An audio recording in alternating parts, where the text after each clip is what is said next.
Also, if we have to go over 2 hours today, that's fine, because they're fucking already streaming anyway. I don't see any sign that Lolcow Rejects is going to be streaming, so.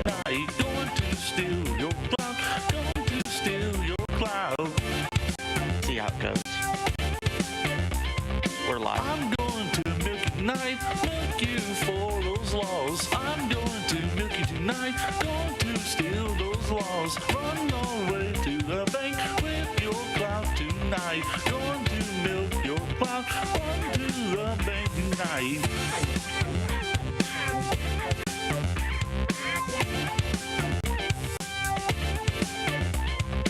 Going to steal your clout, milk you like a cow. Going to steal your clout, going to milk you like a cow. Milk you like a cow. Steal your clout tonight. Don't care about women and wine.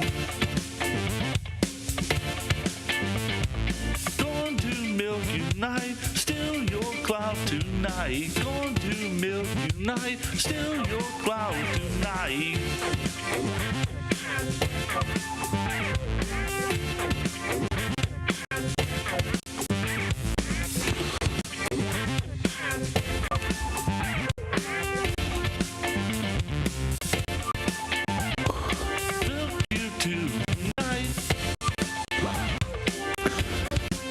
Oh, hello everyone. Hello, hello, hello. Yeah. Apologies for the oh man, these technical difficulties. I swear to everything, they get me all the time. Well, to be fair, this is new for me. It's this the cost of doing business when you're dealing with Lolcows. Oh, well, that is true, very much so. Hello, everyone, and welcome to Lolcow Clout Chasing. Yay! Well, first things first, we got to get the name right. It's Lolcow Clout Chasers. Next time we need to have the right fucking thumbnail, please. Oh, look, that was on OBS's end and YouTube's end, not mine. I tried my damnedest with it. I tried. Boss won't be pleased. Well, he can fuck off for all I care.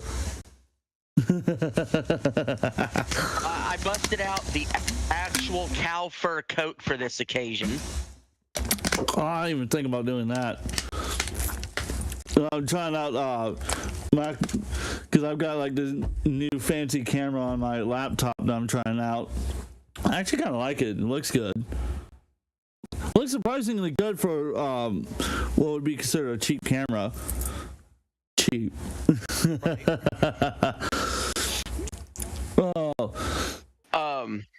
But we have a lot on the docket, but man, oh man, we got to start with a video I seen of. Before you even explain yourself, you have to play the clip, and we'll watch it, and then you can explain what the hell we're looking at. Yeah. Let's see. Then we're gonna roast the hell out of RTU and JKB. Oh, yes, we are. Hello, everyone, and I just want to say a special thank you to everyone from the Den of Tens that has wished me a happy birthday like 4 days ago, and a happy Thanksgiving to everyone. I hope you have a wonderful celebration. You get to eat a ton of food with your family. I'm fixing to head back out and take care of a few things. I want to put out some new content for YouTube, and I'm also going to get some things rolling for TikTok. So don't worry, I ain't forgotten about you guys. I've just been extremely busy with the new show that I've been running. I'm going to start posting some segments from my show on TikTok here, also on Instagram and Facebook. So if you're not following me there, follow me there as well. And make sure you join the Patreon, because I'm going to start posting some exclusive content there that you will only get to see on the Patreon. $2 a month, that's all I'm asking for. Other than that, I hope you all have a blessed day and take care. So, Got an issue. I can't watch the clip. It's not letting me watch it. oh, of course. I'm hitting watch stream, and nothing's popping up. Here, let me cut it real quick. There you go. 1 second.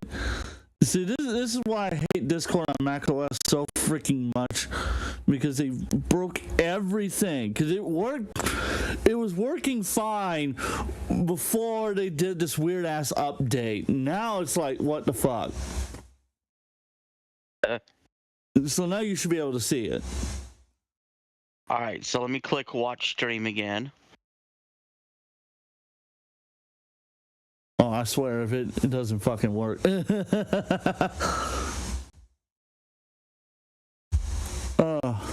you see it now? Nope.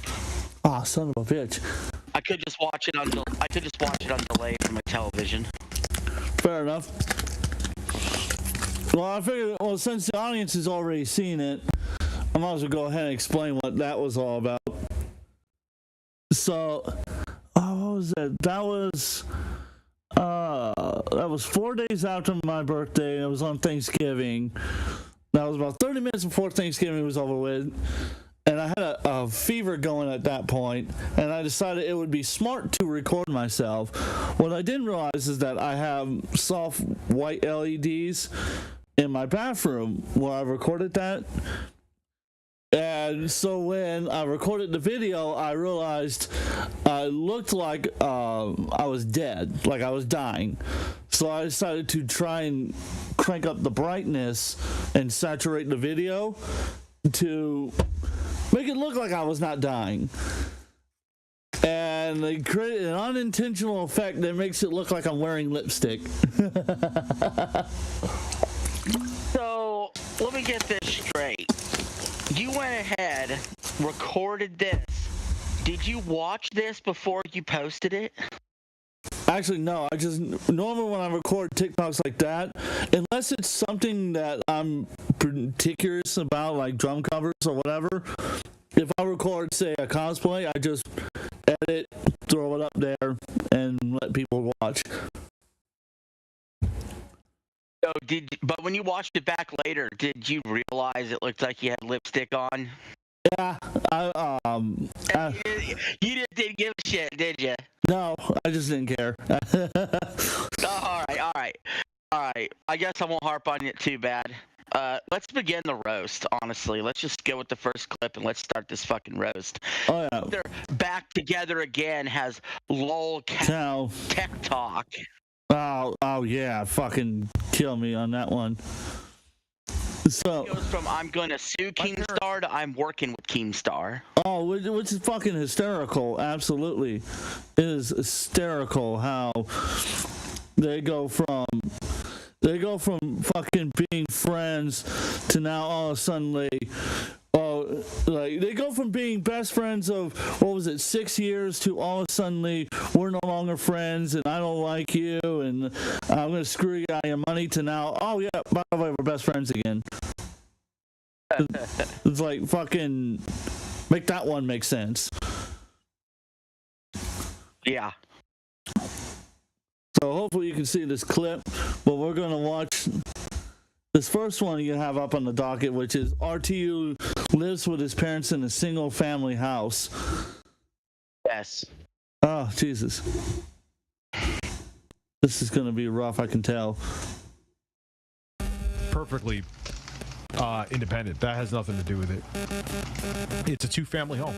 I have my own side. I have a place for my kids in there, and they have their side. So man, I mean, yeah, and it's just a good situation. On top of it too, when my kids visit, it would be next to I would either have to pay for a sitter, which probably would be more money that would make the days I work on YouTube, so my family could watch him while I'm working. Like, it just works all around. I hate the way he's got that. It's like this would have cost like 3 times more, and they sold it to me for a hell of a deal. Could they have sold it for more to a random person? Yes. I bought the home for my family, so they didn't price gouge me on it like the rest of the market. How much was your down payment? Not going to go into details, but it wasn't that much. It wasn't really that much because I got the equity it to me. Fucking lucky. Most people would be lucky to fucking get that. So, what do you think about it? So let me make sure I'm understanding this. He says he lives in a 2-family household, right? It says he lives in a 2-family household that his parents sold to him, but it's listed as a 1. Yes, it's listed as a single-family home. But he claims he's the owner, but there's nothing to show that he is the owner. I mean, I'll break it down like this. This is what I think happened. Well, he likes to brag all the time about how he has his home and his parents live with him and stuff. But here's the deal: his parents basically gifted him their home because he was a loser. He was in his 30s with no future, no actual job, and needed to rely on his parents in order to survive. Wonderful. And on top of that, so he claims it's a double family home because he doesn't want to act like he's living like literally right with his parents, but it's literally listed as a single family home. Anytime you try to confront him with that, then he'll try to say, hey, yo, why are you looking in my personal life like that? And, but he never fails to acknowledge that he's a fucking hypocrite. And that's just step 1 of learning about how Review Tech USA is a hypocrite and a liar. He lied about something like that. So here's the thing about that for me is that so he wants to talk about how it's encroaching into his life and it's you're digging into my personal stuff, yet he talks about it all the time. He posts about it almost all the time. And we're just supposed to sit there and be like, cool? Oh, it's fucking weird, man. We're supposed to give him the thumbs up for everything he says without criticism. So he's a man that likes to dish out criticism, yet he himself cannot take any criticism. Is that what I'm understanding? Pretty much, and that's the mind of RTU. That's why I wanted to start with that clip. We can continue when you're ready. Oh yeah, let's continue on. I'll get the next one up rolling. I'm sure this one's gonna be great too. Oh, this is gonna be great. Why does old dry cum smell like dead fish? I don't know. That is. Oh. Oh. So fuck. Oh. Oh, Jesus Christ. The audience couldn't see my face for that one because I had it full screen for the video.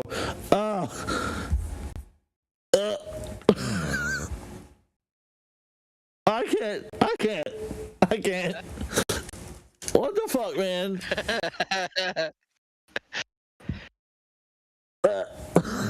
I mean, do you have anything you want to add to that clip, or do you want me to go off? Oh my God! And one more. Bruh. That's it. You go ahead. I just gotta say, he tugs on that Masucci Micro like 3 times a day. He has it down to he knows the exact fucking smell it is, how many hours it's been since he finished, because he doesn't change his fucking underwear afterwards. Let's get all fucking crusty in there. You know what I mean? For the once a month shower he probably takes. Sounds just like RTU. Checks out. He let the mask slip a little bit. And yes, I did get that clap from RTU directly. Thanks to a buddy of his. Oh shit. And I'm just saying, I guess he also likes to Fucking tipples! look at his fucking temples. Oh, Jesus Christ. And we're still not done with the video. There's still more. Unfortunately, couldn't even finish the most of 20-second us know clip that of it. smell, and now I'm smelling it, especially with how stoned I am, and I'm angry at you. And there's the cult clap to go with it. I can't. I'm done. Fuck this.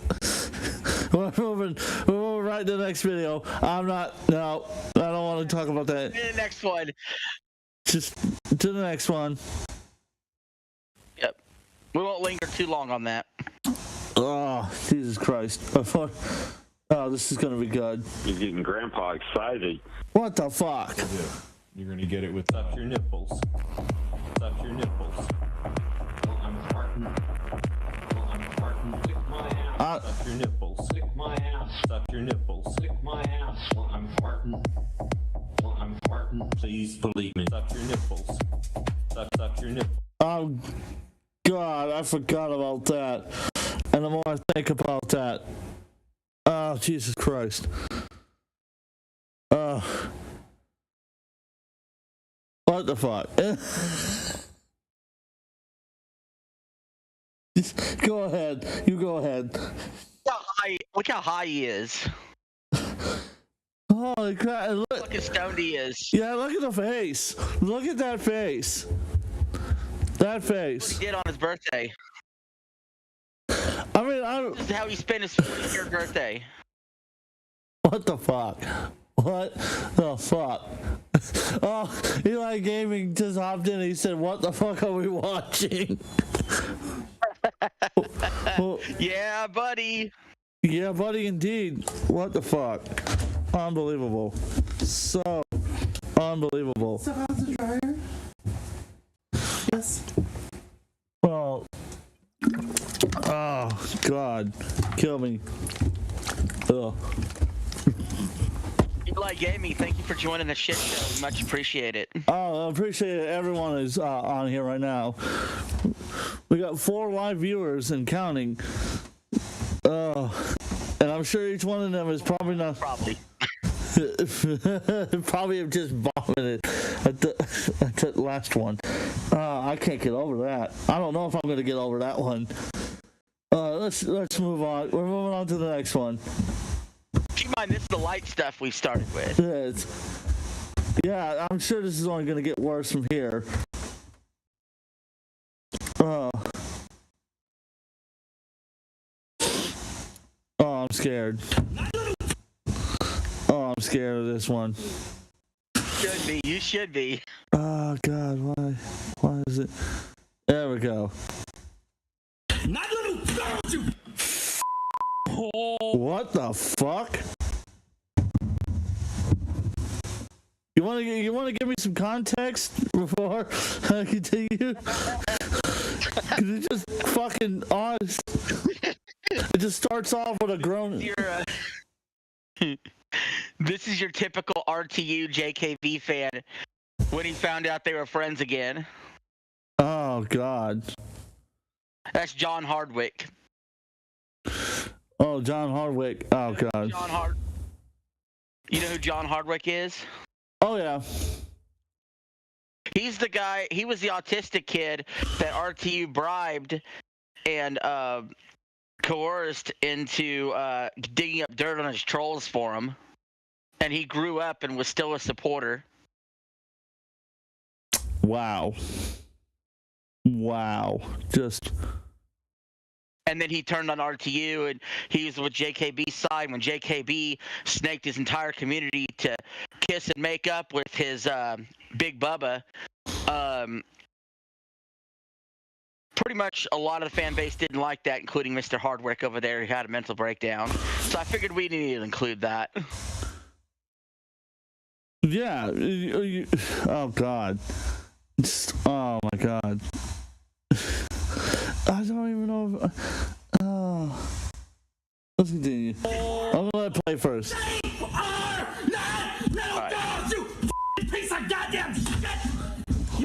Jesus Christ, with the camera. Okay. I think I'm going to make the RTU game a Unreal Engine 5 horror game. Jesus Christ with the camera, man. Jesus Christ on that one. See, God. Just. Oh my God! One more time. Oh my God! You go ahead. I'm at a loss for words. I haven't gotten over. I can't. Next slide. I literally haven't gotten over that second one because I can't stop thinking about that second one. I'm trying so hard. Dude, it's in your brain. It is, and it's getting worse by the moment. Don't worry, you'll find some more that you enjoy. Oh, I'm sure I will. Oh, I'm sure. Possible for you to not talk over the receipts I'm about to play? Thank you. Okay, let's bring that back up again. Here we go. I'm just going to let you know, I'm letting everyone know that you prostituted yourself out and also just a couple days ago sold a nude picture of yourself to my trolls. I also recorded you streaming as well, and I may play that. If this is what you want Oh my God! Oh no! fuck you, bitch! Fuck you, bitch! You're a whore. You're a fucking ugly, fat fucking whore. Wait for it. It's coming right now. What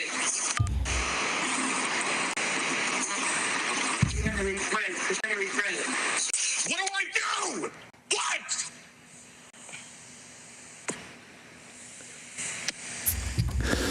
Becky, what are we waiting for? You to come? Hold on. Oh, sorry. I mean, what the fuck? You gonna orgasm up there? What the fuck are you doing for us? He's acting like.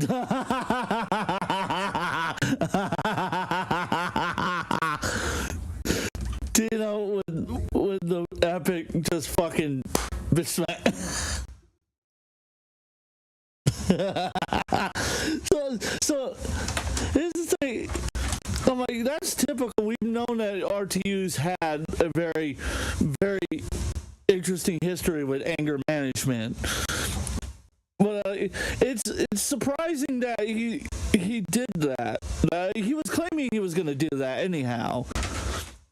That it's just, my thing is, if you really despise that person so bad, why the fuck are you even talking to them? Why do you still have their number? Why do you have any sort of way of talking to them? If I was him, I'd cut her off. If I really despise somebody, I just cut them off. I don't talk to them. I don't have them on their friends list. I don't mention them to my friends, and I tell my friends if they're friends with them to not mention them to me. I don't know why RTU doesn't just cut her off. I'm just saying. Go ahead, RJ. Well, he keeps coming on the show, and he keeps, like, you know, he keeps begging for that attention. He reviews all of her Locale Clean shows. Now they're all working for the same guy. Imagine that. Technically. That's what fucking work environment do they got over there? I'm scared to ask. I'm scared. Legitimately. Normally, I'm the kind of person that I don't normally care. But, I'm scared to ask. That's just me. Let's continue. Let's continue. And it's only gonna... Oh, God. The drop box. Okay. Oh, the drop box. Okay, Jay, I need a moment. I just need a moment. I need a moment. Yeah, actually, give me a moment. Let me drop out of the call, get back in, and see if I could get the clip thing to work for me. Yeah, well, we deal with technical difficulties, everyone. How is the chat doing? How are we doing this wonderful afternoon? I know it's like very fucking cold outside, at least from where I'm at. It's very fucking cold. But, so that's why I'm like all heavily dressed up.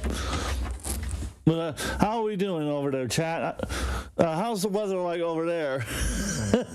Anything to not have to think about RTU and, oh, God. Fucking, wow. Lost for fucking words on just the whole, that whole cum thing. So, okay, so I gotta know why the fuck he was, like, why is he sniffing his, whatever he uses after he gets through, doing the deed? Why does he like do that? He's very familiar with the smell. If he does it 3 to 5 times a day, because that's the only way he's gonna get it taken care of. Fucking, I don't know, man. That bothers me a lot. That he's smelling it afterwards. It's. You didn't expect that, did you? No, I didn't, and it bothers me a lot. God, kill me. Oh, just so ew. Let's go ahead. Let's get over to this next one. Deal. Like it's obviously he was with them and he's got photos. It's not, to me, I didn't go rooting through it, right? I just saw one photo, great. I'm like, great. I don't give two shits. Then I click another photo or like a image in the same folder, and I will confirm right now, it was like some weird pornography thing with a black man. And I was like, oh, that's fucking weird. Alrighty. I can tell. Oh, Jesus Christ. Oh my God. So, RJ. Oh, first of all, I'm going to call Jay out right away from the get-go. We know he roomed through all those pictures. How could you not? You know you're going to go snooping. Yeah, especially around the time that he's your enemy. Yeah, because like if you seen one, I would think you would look even more, because you would be like, what the fuck? And you would continue looking. They need to look into him, that he's not sitting there covering up for possible illegal pictures, if you know what I mean. Yeah, but see, that's why I'm surprised that Kino Casino didn't hit him harder about that. If you think about it, I'm surprised they didn't hit him harder. Asked him more questions. I would have asked a lot of questions about that situation. So here's the thing that nobody brings up when it comes to the Dropbox. If the pictures are innocent, if they're not dirty, why doesn't he post them online, blur out their faces? Well, I suppose it's probably because of TOS for like Facebook and whatnot, because now they kind of make it to where you gotta like prove that they are your children or you have some kind of connection to them. Because Facebook and Instagram is supposed to be protecting the children. Quotations. What he could do it, if this is innocent beach photos and there's nothing provocative about them, why can't he show the pictures and blur out the faces? Right? Yeah. If they're not innocent photos, then that's why he's not showing them. Nobody else calls him out for that. My thing, you know what I mean? It's like, my thing is, why even have them in the first place? I don't understand why you even have them. Remember, he isn't their father. He's basically their mom's boyfriend. Why is he keeping their photos? His Dropbox. Bikini pictures of teenagers. See, it would be one thing if it was like on a hard drive that he found a while ago. He's like, oh yeah, I remember when they needed to back up their phones, and I just backed up to this old hard drive, and oh god, look, I didn't realize they had these horrible fucking pictures on here. Now that makes me look pictures. But once these pictures are transferred over, why still keep them? Yeah, 7 years. It's like 7 years of keeping these photos. Is again, I can understand the circumstances if it was an old hard drive that he found that then he turned around and went through them and whatnot, and was like, you say he was going through and he was backing up old hard drives because he's going to transfer the data over to new ones, and he just so happened to back up one that had those pictures. I could understand, because that's pretty typical of most home users when it comes to saving their data. Those who that don't want to pay the hefty monthly charges for cloud storage, but for 7 years, and you never thought to maybe get rid of them or transfer them over to something else, so you wouldn't look suspicious. Look at how defensive he gets about the photos in general. That tells me the man has a guilty conscience about those photos. I can't prove it, but I bet you he cranks out to it. Bet the second clip I heard, probably. Guilty conscience. I say he has a guilty conscience, but I don't know if he cranks out to it. That I will not say for certain, but I'm sure he has a guilty conscience over it. And then Jay over here, he's even though he's in a rivalry with Rich at that point, he's still trying to save face for Rich, because we know at the end of the day, Jay is nothing but a little cuck boy. You know what, that is that is very true. Oh. Yeah, you see, that's what's so sad about it, is that he turned into that. Because I can remember when it all started up, and I was like, holy shit, why is he getting fucked over? What happened? And then I heard all the horrible statements that RTU made about him, and I just went, oh, that's fucked up. Why would you make these comments about this guy? He seems like a nice guy. Now I'm just like, I don't know. I really don't know, man. I don't know if Jay's the nice guy that he portrays himself to be. These next few clips, the reason why we're going to see DSP is I want the audience to keep in mind that Rich makes fun of DSP on the daily. He watches him for hours reacting to him, and DSP has completely owned Rich now for months, thanks to Rich's downfall. And so I want to give you some examples of DSP celebrating and having fun now that he has one over on RTU, just because he deserves a moment of happiness for being able to get one over on Dickhead over there. I mean, Rich. Let's go to the clip. Here we go. All right. $100 for Hogan's. I got $100 for Hogan's, and my viewers are going up.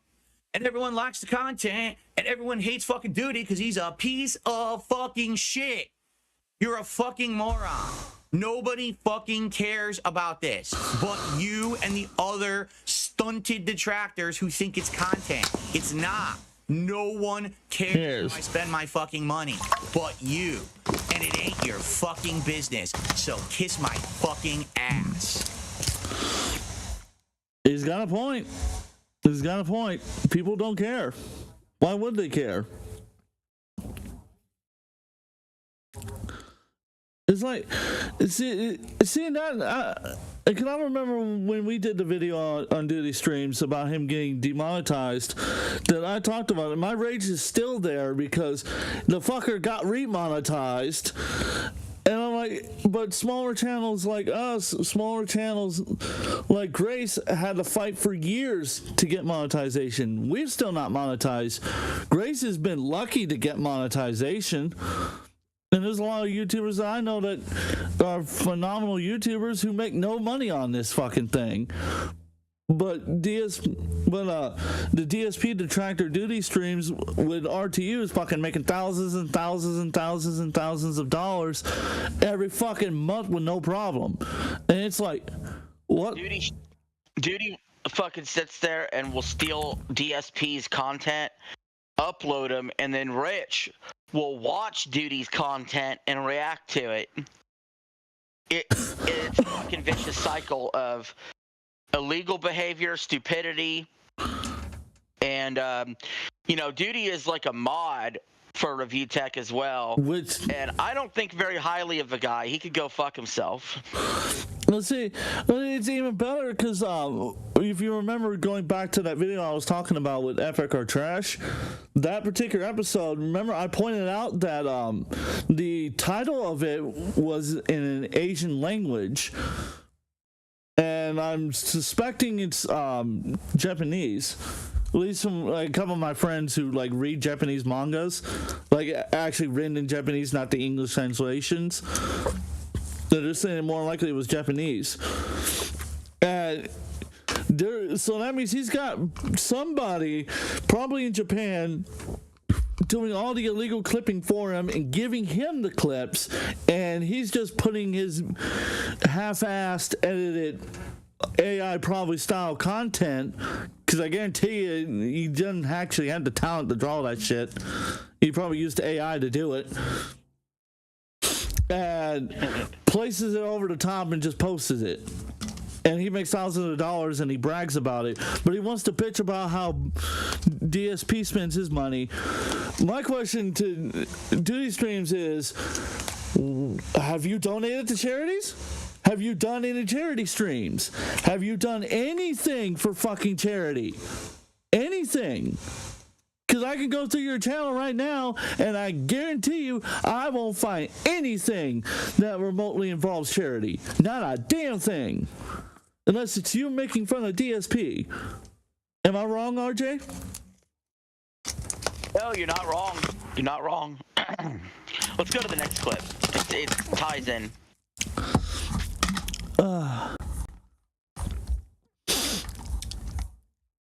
Oh, this is gonna be good.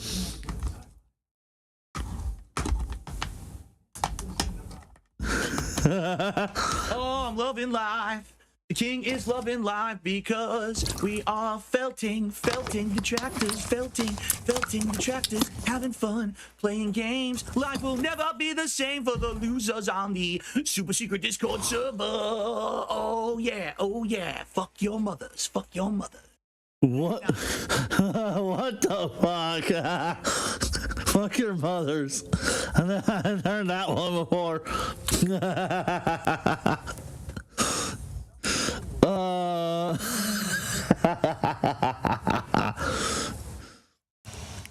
god, that's funny. You can tell DSP is relaxed. He's happier than he has been in a while.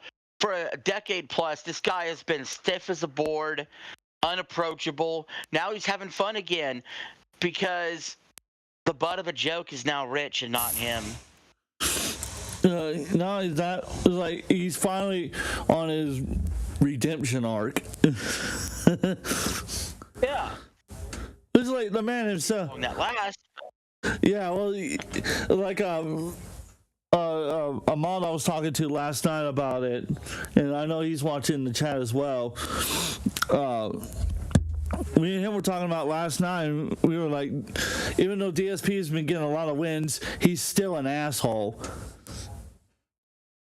And yeah, I mean, look, we were taking bets. Greatest. My apologies, but me and him were taking bets to see how long it would last before he inevitably fucks up again. He pulls another May 1st. Well, his version of fucking up is let me e-bag the audience, and if that's the case, he'll never stop doing that. But he isn't the worst e-bagger. He's not the worst banner. He just has some of those kind of qualities. I could tell you flat out, his qualities. He's 100 times the man that Richard Masucci could ever dream to be. That bothers Rich really badly. Yeah, because if you look at it, if you compare it side by side to how each one acts with their audience members, it's like you can see that DSP is a little less parasocial than RTU is. And at the times when DSP is, it's bad. It's really bad. But Rich is like parasocial with like all his mods. Like, for example, one of them recently just got banned for the 9th time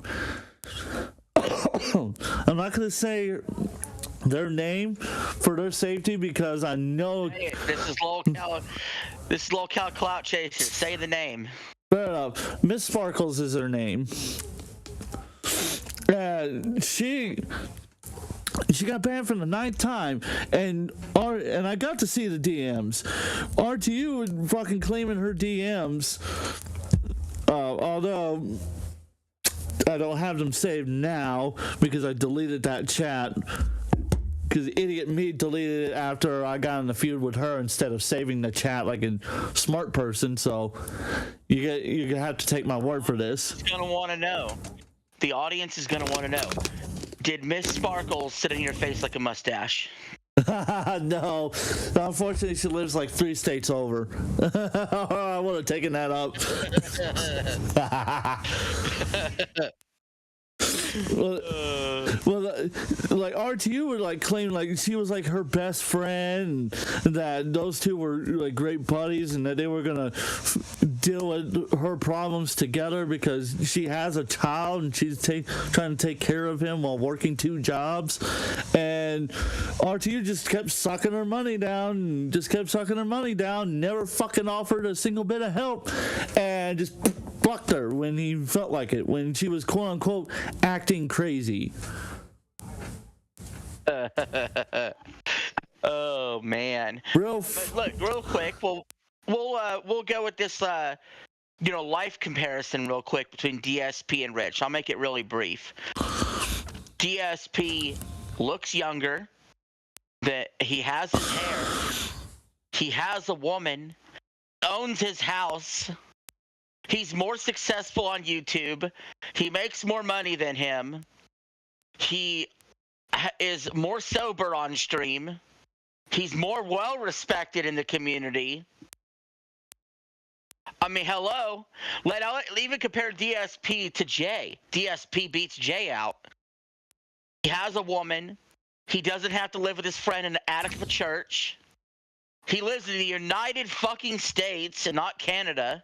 That's a win. Which is in DSP dub. And he's made more money than Jay on YouTube over the years.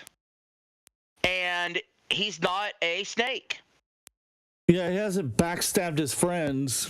At least to our knowledge, he has not backstabbed his friends like Jay did with Eric. And he's also not a pussy cuck like Jay. Yeah, he doesn't back down. It was like, what was it? Oh God, what was it? Like as far as like because like it's like there's so much I want to say about Jay, but in the same token, I keep feeling like holding back because I want to be nice about it because of Eric. There will be no holding back on Jay. Trust me, it's later on through the docket, but there will be no holding back on Jay. It's too late to save him from himself. He's getting the roast too. Well, it does say the roast of JKB and RTU, not the roast of RTU and and Dick Sucking. Jason Elvin Hooft the Third. Go fuck yourself. Go fuck yourself for deceiving your audience. All right, let's continue. I didn't have you on camera. You want to repeat that again? Jason Melvin Hooft the Third. Go fuck yourself. Your father never loved you. That's according to Rich, your best. Woo! And you know what? Your girlfriend obviously didn't want to commit to you because you have a 450-pound anchor around your fucking neck. Ooh. Ooh. Ooh. Oh, that cut deep. Fuck. Oh, I feel bad for him. Jesus Christ. Woo. Oh, damn. Let's continue. Fuck.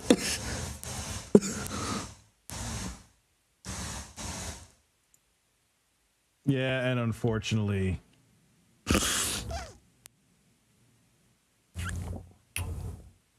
No, that's actually not true. By the way, just to let you know, chat, we are not just randomly pausing it to the video. I didn't add any pauses. RJ didn't add any pauses to any of Rich's videos. This is naturally how he is on his live streams. I just felt like I needed to clarify that. So with that being clarified, let's continue.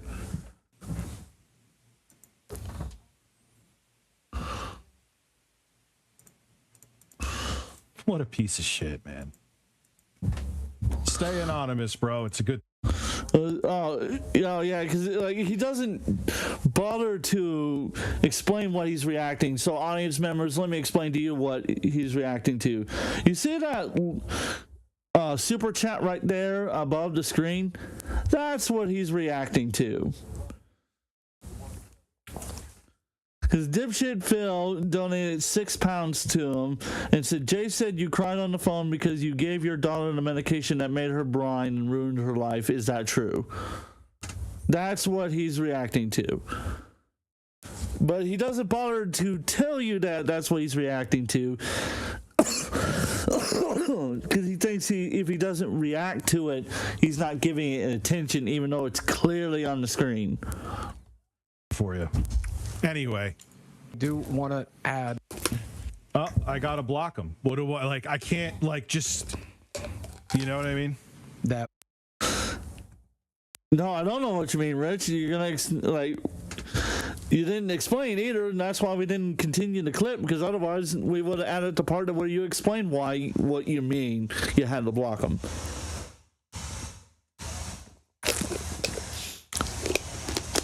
What do you think, RJ?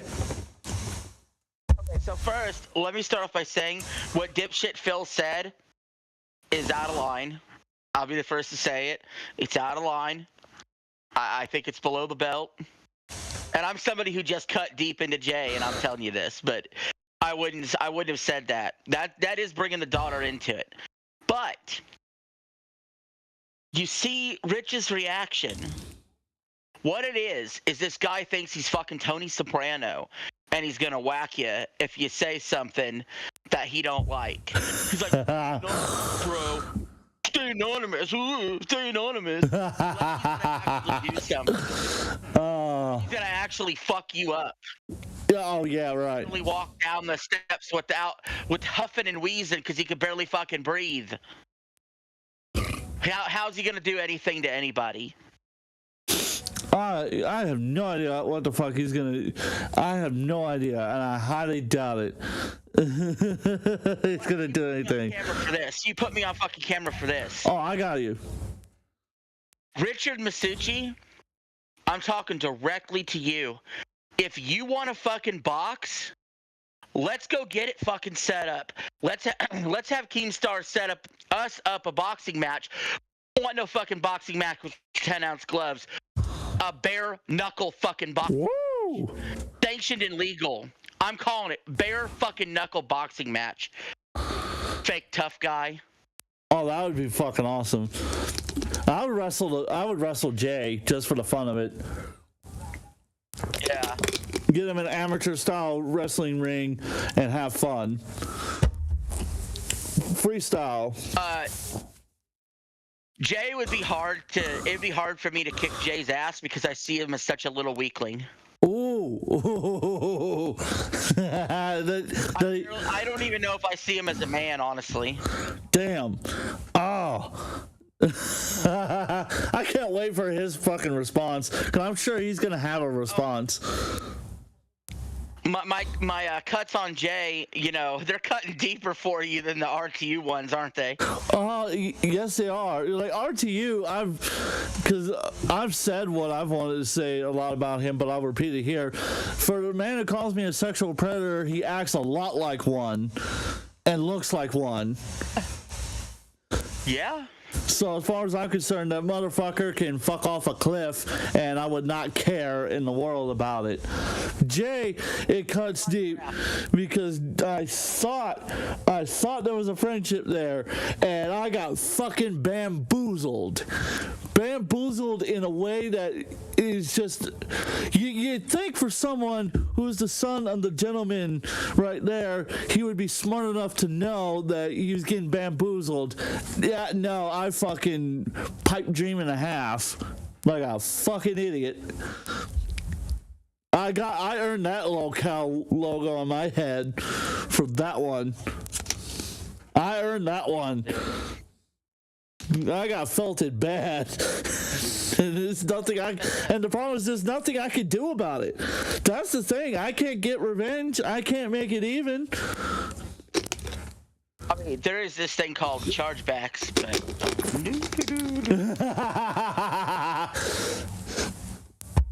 I mean, fuck Jay. Get fucked. Hey man, get fucked, Jay. As far as I'm concerned, you can fuck yourself. I thought you were a good man, but I'd fucking, like I said, bamboozle myself. Yeah, you associate with the stay anonymous, bro. I'm a fake tough guy, and you actually believe his bullshit. Yeah, that's the thing that gets me. Scared of him. That's the thing that gets me, is that he's actually scared of him. Unbelievable. Well, let's continue on to this next clip. Because this is actually where I have a lot I want to talk about. I've been holding back because I wanted to talk about this. Number 3. Right, all right, let's go. Rich promoted criminal Shadows government. So Richard 2 sponsors called Predator and Shadows government. Remember? Okay, so the sponsor that came up to me fairly recently, and I'm excited as hell. See, this is what pisses me off. If someone is studying cybersecurity and getting into understanding like privacy and data rights and everything, it's shit like that pisses me off, because it's like the honey scam. You're literally advertising something. But at least with the honey scam, the majority of the people who advertised it, who did like the affiliate marketing with them, didn't know they were getting fucked over. Rich knew that if he was passing people over, he was passing people over to potentially dangerous criminals, because they were not licensed, they were not certified, they had nothing to prove that they were actually white hat hackers, pen testers, and security analysts that actually would help people. They were gray hats who do it for money. Most of them do not have morals, or if they do it based on morals, it's usually against something that most people like that they don't. It's not. You know who else has no morals? RTU has no morals, so it fits right in. Well, you know what? Actually, you have a fair point there. But that's what pisses me off, is you would think that you would vet something like that. That if you were going to use a product, example, like these drumsticks over here, I vetted that they would work before I bought them. I guess they broke in like 4 months' time, but you know what? I vetted it before I bought it. And we know what a fucking cheapskate he is. So we know for a fact he knew exactly what he was paying for. That is, you know what? That is very much so true. You know exactly what he was going for. And I don't even know why I'm bitching about it, honestly. Because, well, I guess it's because the thing is that the people that got attacked by it, and the possibility that, even though I don't like Jay, I think he's an asshole, it's still not okay that RTU may or may not have had a hand in him getting compromised, and his data being compromised, and his living space being compromised. And Jay is compromised in another way as well. He's compromised to the point now where he's friends with Rich again. He bowed and cucked to him because his life was actually getting ruined, which you'll see later on. Rich made several promises to ruin Jay's life. Oh yeah, he did. Submitted. I remember that.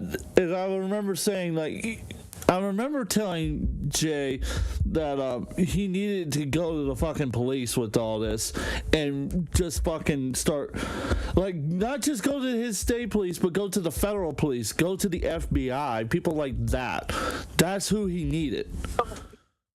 He had several options, okay? And this is what makes Jay a locale. He could have blocked him. He could have, like, left him alone and ignored him and then protected himself.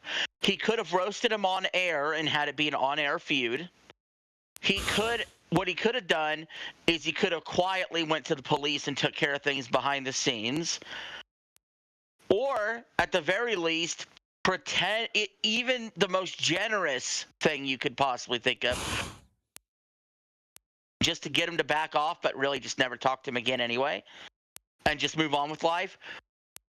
But instead, not only does the guy become friends with him again, he's now his co-host. It's like literally going back to, like, the coworker situation. And, like, see, the thing is about that like, gets me is he's supposed to, it's like, you would think after you got fucked over the first time around, you would not want to work with that person again. Like, I've been fucked over by some people who worked with me, and I've not worked with them since. And I've stated that I'm not going to work with them since. Because Simple question. Has 8-Bit Eric ever fucked over Jay? Not once to ever, in my knowledge, or any, because I've dug through his catalog. I've dug through Jay's catalog. I've tried to go to RTUs to see if there was anything. I've even gone to some of RTU's simps and cannot find anything. So 8-Bit Eric's never fucked over Jay, but yet they haven't streamed together recently. But Jay will stream with Rich. Oh, very interesting. Was it in fact, I know this sounds like a court case right now, was it in fact true that when Jay was getting fucked over by Rich, 8-Bit Eric stood up and stuck up for him? Was it on 3 separate occasions? Yes. And now Rich is going after 8-Bit Eric, and Jay is quiet as a mouse. Well, now he's quiet. Eric talked about it on a live stream, so I can talk about it here. Eric said on one of his live streams that the last time Jay responded to him was probably about 2 months ago, and that was responding and telling them that he wasn't really going to do much about 1's 2 cents, doxing and harassing 8-Bit Eric, and trying to have him physically arrested. Because 1's 2 cents is quote-unquote Jay's best friend and helps him with the bills. It sounds like 1's 2 cents is also pushing Jay and Rich together. Oh, yeah. I suspect that's exactly what's happening. So therefore, Jay's actually the grifter. He's all about the money. Pretty much so. Well, him and Rich are both grifters. Yes, while they accuse others of grifting. All right, so that's the kind of character that Jay has. Let's not stick up for Eric, and let's be friends with the person that tried to ruin your life because a donator wants to give you a bunch of money, and he's forcing you to do it, and the life ruination is forcing you into it too. But you're going to act buddy-buddy and then not defend your friend Eric. Okay, that's cool. We got that straight. Let's continue. What was the old phrase? What was the old phrase again? Who needs enemies when you got friends like this? I believe was the old one. Yeah. I think that fits pretty well. So kids are here on the. So let's go ahead and go to this next clip. Tomorrow, actually, But when my kids are here on the weekends because they need to get shit and content to put a show together, you are fucking, the commentary community is fucking garbage. You're all fucking garbage. You, Boogie. You are the commentary community. Oh my God. I'm so sick of fucking. I cannot fucking deal with this hypocritical fucking bullshit right now. All right. I'm sorry, but hasn't Review Tech USA covered DSP, Wings of Redemption, Boogie, fucking all these people and talk shit about them? All right. This is what you've been doing the last 3 or 4 fucking years on the goddamn internet. And now someone's talking shit about you and you're fucking having a hissy fit. What the fuck is this? This is Tipster 2.0. This is the most hypocritical fucking garbage I've ever heard out of your fucking mouth. All right? The fucking commentary. You're a part of the commentary. You're a part of it. Like, what the fuck are you talking about? I hate this. I fucking hate this. If you're going to be a commentary person, all right, you don't hate on the commentary community. If you're going to cover drama, you don't hate on drama is bad. You don't do that. You fucking fake fucking grifting phony. Fucking hate these people. I hate these people. I hate them. So, my thing about that is, I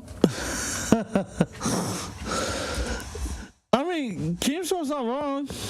Keemstar's not wrong. It's you can't sit here because, like, for example, like my channel. I told people it's not a commentary channel because it's not. But I told them I don't mind giving my commentary, but my channel is not a commentary channel. But I'm not opposed to speaking my opinion if someone asks for it or if I feel like giving it. But that also means if someone has an opinion about my opinion or my content, they are allowed to speak it as they wish. Even if I hate it. Even if they call me a fucking idiot and say that I send dick pics to people when I don't send dick pics to people. You know what? That's their freedom to do so. I don't have to fucking like it. I can respond back. And that's often what I do, is either respond or ignore it. For Rich to sit there and be like, oh, I hate the commentary community. I hate this. I hate that. Motherfucker, you banked on it for years. You built an entire fucking career off of commentating on drama, tech news, DK oldies is all I really have to say to prove how much of a hypocrite you really are. So let me give my commentary on this real quick.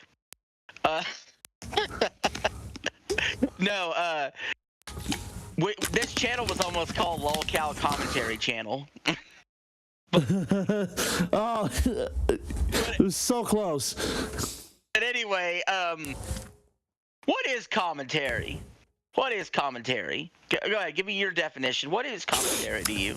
For me, commentary is a video live stream or series of videos of a person commentating on a situation or situations with the expressed idea of either giving an opinion or informative information. So when I think of the commentary community, often it's being referred to drama's happening. Maybe you're watching clips like we are, you're responding to the drama and giving your take, right? Well, if you don't want to be a commentary channel, you would do stuff where you're not doing commentary on other people, you're making original content. 95% of YouTube doesn't do that anymore. 95% of YouTube does commentary, even commentary in the form of reading a news article and giving your thoughts on it. That is 95% of YouTube now versus your own actual personal creation. So he's essentially saying he hates all of YouTube, basically. And keep in mind, it paid his goddamn bills for years. It paid his goddamn bills. And he's on doing commentary while he pauses a video he's watching to do commentary. And while he's doing commentary on LolCal Live doing commentary, LolCal Live's doing commentary, Rich doing commentary, and we're doing commentary on LolCal Live doing the commentary. It's like a fucking commentary inception. It's the literal merry-go-round. And that's the thing. That's why. Go ahead. Who's ever doing commentary on our live stream right now, you're like the 7th person doing a commentary on top of a commentary. So enjoy. The literal cake of commentary. Like, I wish I had made a cake just so I could hold it up and call it the commentary cake. But it does point out the most important thing about Rich that's a problem, and it's going to be a big theme here. It was a theme right from the jump. He is a hypocrite. I can't stand hypocrites. I'd rather you just be a flat liar. Being a hypocrite's even worse than being a liar. It's do as I say, not as I do. Say as I do, or whatever. It's do as I say, not as I do. Exactly. So the same things he'd bitch about Boogie, and I almost said Woogie. Woogie. He doesn't. What was it? Boogie. Oh, what was it? I think Mudahar's commentary on like Matthew Santoro, for example, who used to be a list and facts channel, was I think fits pretty well here. Is that the thing about it is like, if you want your career to succeed, you need to not just cater to your audience, but you need to show appreciation and show passion in your content. Not just throw up a video with some monologue that may or may not sound creepy or may not sound joyous. Get up there and be passionate. He's like, look at your videos 5 years ago. Even though you had crappy audio and the video was a shitty webcam posted to the side, you were speaking with passion and like you gave your thoughts and your jokes were funny. Like, now it's just like, okay, what the fuck was that? What was that all about? The same logic applies to Rich, and it was the same advice that Jay allegedly gave him, was that, like, to show passion and just do it. Like the famous meme, just do it. But no, it's like, but no, he's like this. I begged you. He's begging, and begging, and then he complains about fucking tip off. And we're supposed to just all be hunky-dory when in reality, he really is a dumbass. You're a dumbass. You're great. Am I wrong? You're spot on. Fucking unbelievable.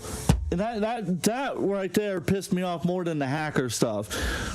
Because at the end of the day, like you said, we all give our commentary. We all commentate on this. I'm going full camera real quick for this. We all commentate on it. We all commentate on things. Every time, if you think about it, every time you leave a comment, you're commentating on something. Every time you, like RJ says, make a video or a live stream where you react to something, you're commentating on it. If you do reviewing, if you review stuff, you're technically giving your commentary on it because you're reviewing a product and you're giving your thoughts and opinions on said product, and in a sense, trying to tell whoever it is you're watching whether or not if the product's worth buying or not worth buying. That is the truth. We all give our thoughts and opinions. We all technically commentate on some level. Some of us may not do drama stuff. Some of us may do drama stuff. Who fucking cares? The fact you quote unquote hate us and you hate the community just shows how much, like RJ said, you're a hypocrite. Because you bank off of that drama. You bank off of that misery. You bank off of that. But you hate it when it comes your way. That's not how the universe works. The universe is supposed to be equal for the most part. You get what you get what you give. If you want good things coming your way, do good things for people. If you don't like doing good things for people, not much of the way of good's going to come your way. As the Bible phrases it, you reap what you sow.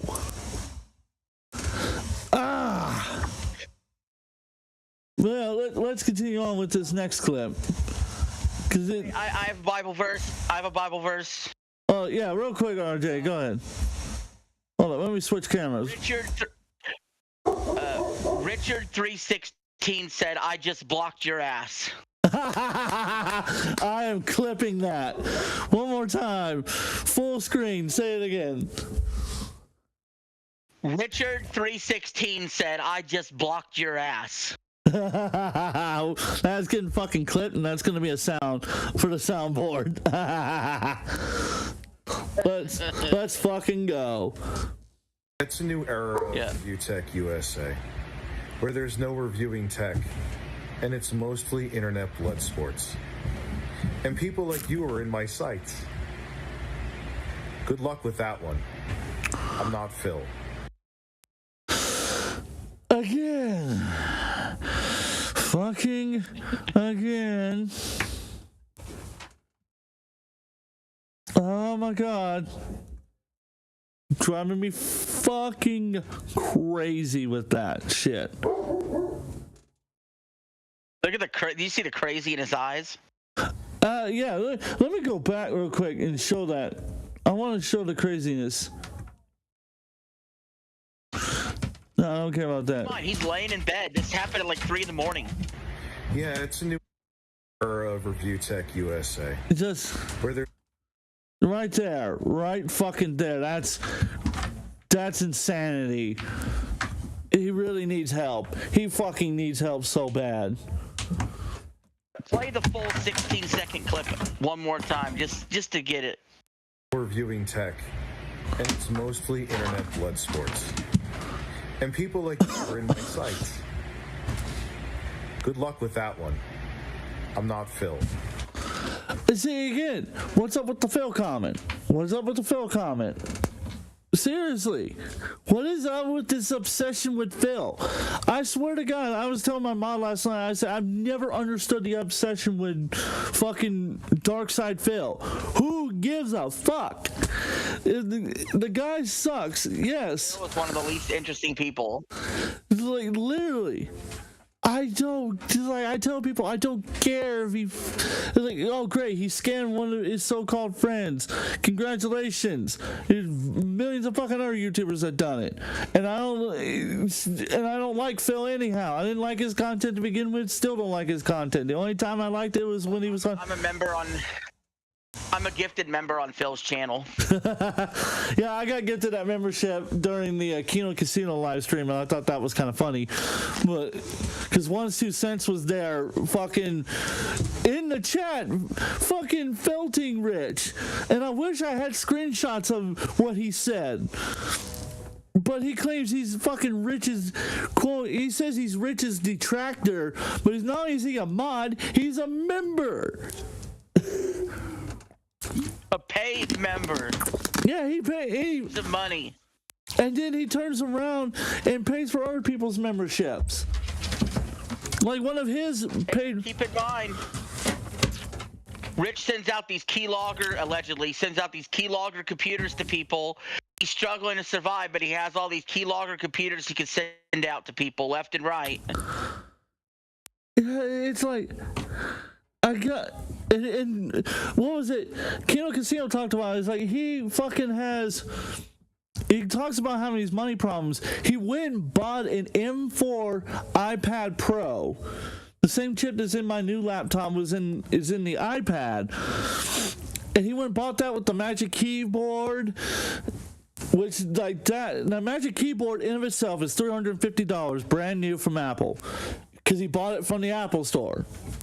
He didn't buy it from Best Buy or anything like another retailer that would have it marked down somewhat for a sales price. He bought it from Apple at the retail value that they're selling at. And that new iPad, and he bought it with like 2 terabytes of storage. That one with 2 terabytes of storage with just the Wi-Fi connection with the Magic Keyboard makes it $2,300. And then he, on top of that, went and bought a fucking DJ board to go with it, which is like another $500. And I remember, because I was on that Instagram live stream where he was talking about it, and I told him, I was like, dude, weren't you just talking about your money issues? And he goes, what money issues? I'm doing just fine. He goes, Tim, I think you're just being crazy. Yeah, what money issues? He said, he is the type of person that will put his wants over his needs. It's like because this laptop was a want. This wasn't a need, but my family decided to particularly my mother decided to get it for me because I had talked about it, wanting to save up to get it, and she decided to get it for me for Christmas. That's one thing, and I'm very appreciative that she got it for me. But that's not me going out of my way and spending my money that I don't have. That was because it was gifted to me. Here's the deal. When it comes to Rich and money, he's talked about on stream getting a loan out. He's talked about he's burning through his savings. But the man is also just putting gas on the fire that is his career by sitting there and spending a bunch of money on all these tech products that he isn't even fucking reviewing because Review Tech USA does not exist anymore. Yeah, that's what I'm talking about. It doesn't exist. The channel doesn't exist anymore. But he said, 100 hours into Elden Ring in 1 week, streamed none of it. Yeah. He's making money while he's playing. Oh, what was it? And then he claimed that he, quote unquote, didn't have the time to do so. Didn't have time. I pop on my PS5 to game on my channel. When I pop on my PS5 to game, it's so fucking easy to live stream.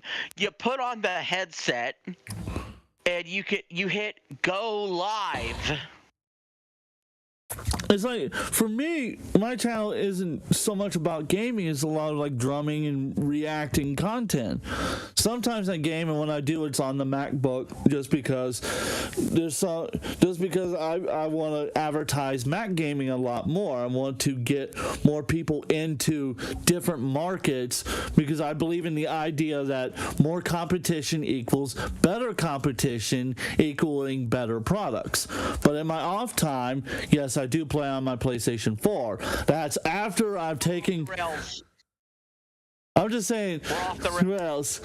But I'm saying this for the record here, the difference between... Right now, I'm JKB right now. I'm JKB. We're off the rails. We're off the rails. Send us $100. I'll go eat a peanut butter sandwich in the shower. Yeah, if you want to join the Patreon right now and support the channel, that would be absolutely fantastic. We're going off the rails on the Patreon. Go off the rails. We'll go completely off the fucking rails. We'll get completely fucking wild in here. For $100, I'll take my shirt off.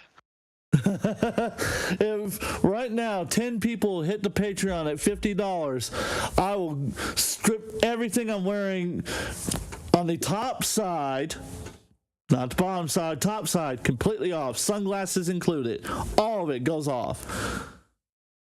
10 people right now. And I am not joking, I will do so. Like this video? If 10 people like this video, Tim's will shave his eyebrows.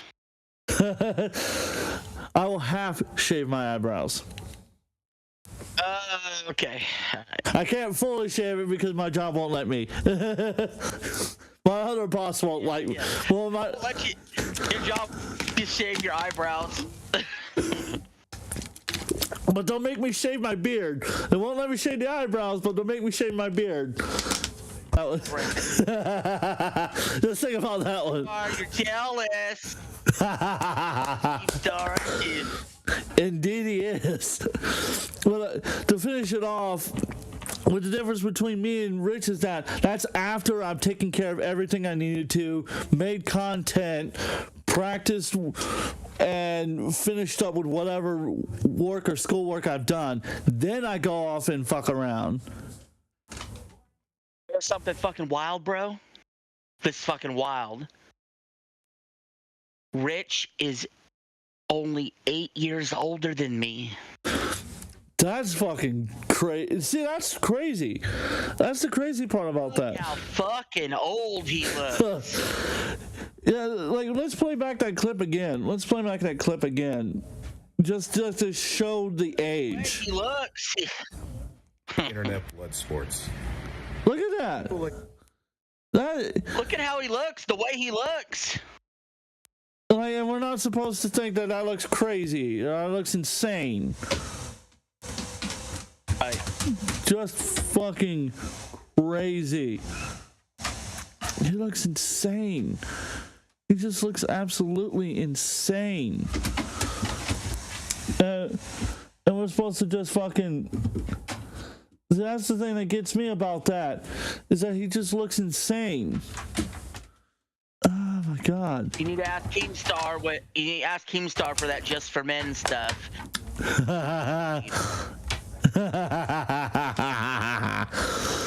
Let's continue on. Hey, give it a few days. Give it a few days, and Star will make Rich shave his beard like he made Wings and Boogie shave his beard. He'll give him the Hitler stash. You know, he'll get the humiliation rituals. I look forward to Lol Tech. You got to make a complete ass out of yourself working for a man you were claiming you were going to sue. Oh, meanwhile, your co-host is a man that you threatened into your friendship. Absolutely.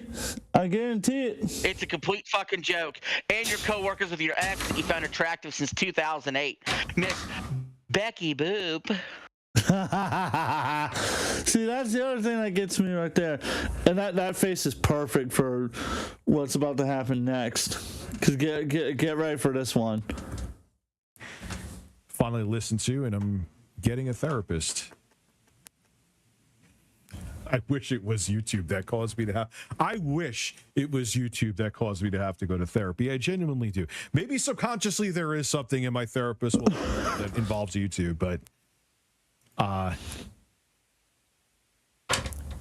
the past 2 years of my life have been interesting, to put it lightly. Okay. Interesting. And let's keep it fucking real. Even before the past 2 years, I still needed to go to a regular therapist and should have been. I'm being completely honest. Boogie, I think you understand how severe. Oh yeah, he also, I forgot that he was reacting to Lockout Live and he had the camera zoomed in on him because he wasn't paying attention because he was high out of his fucking mind.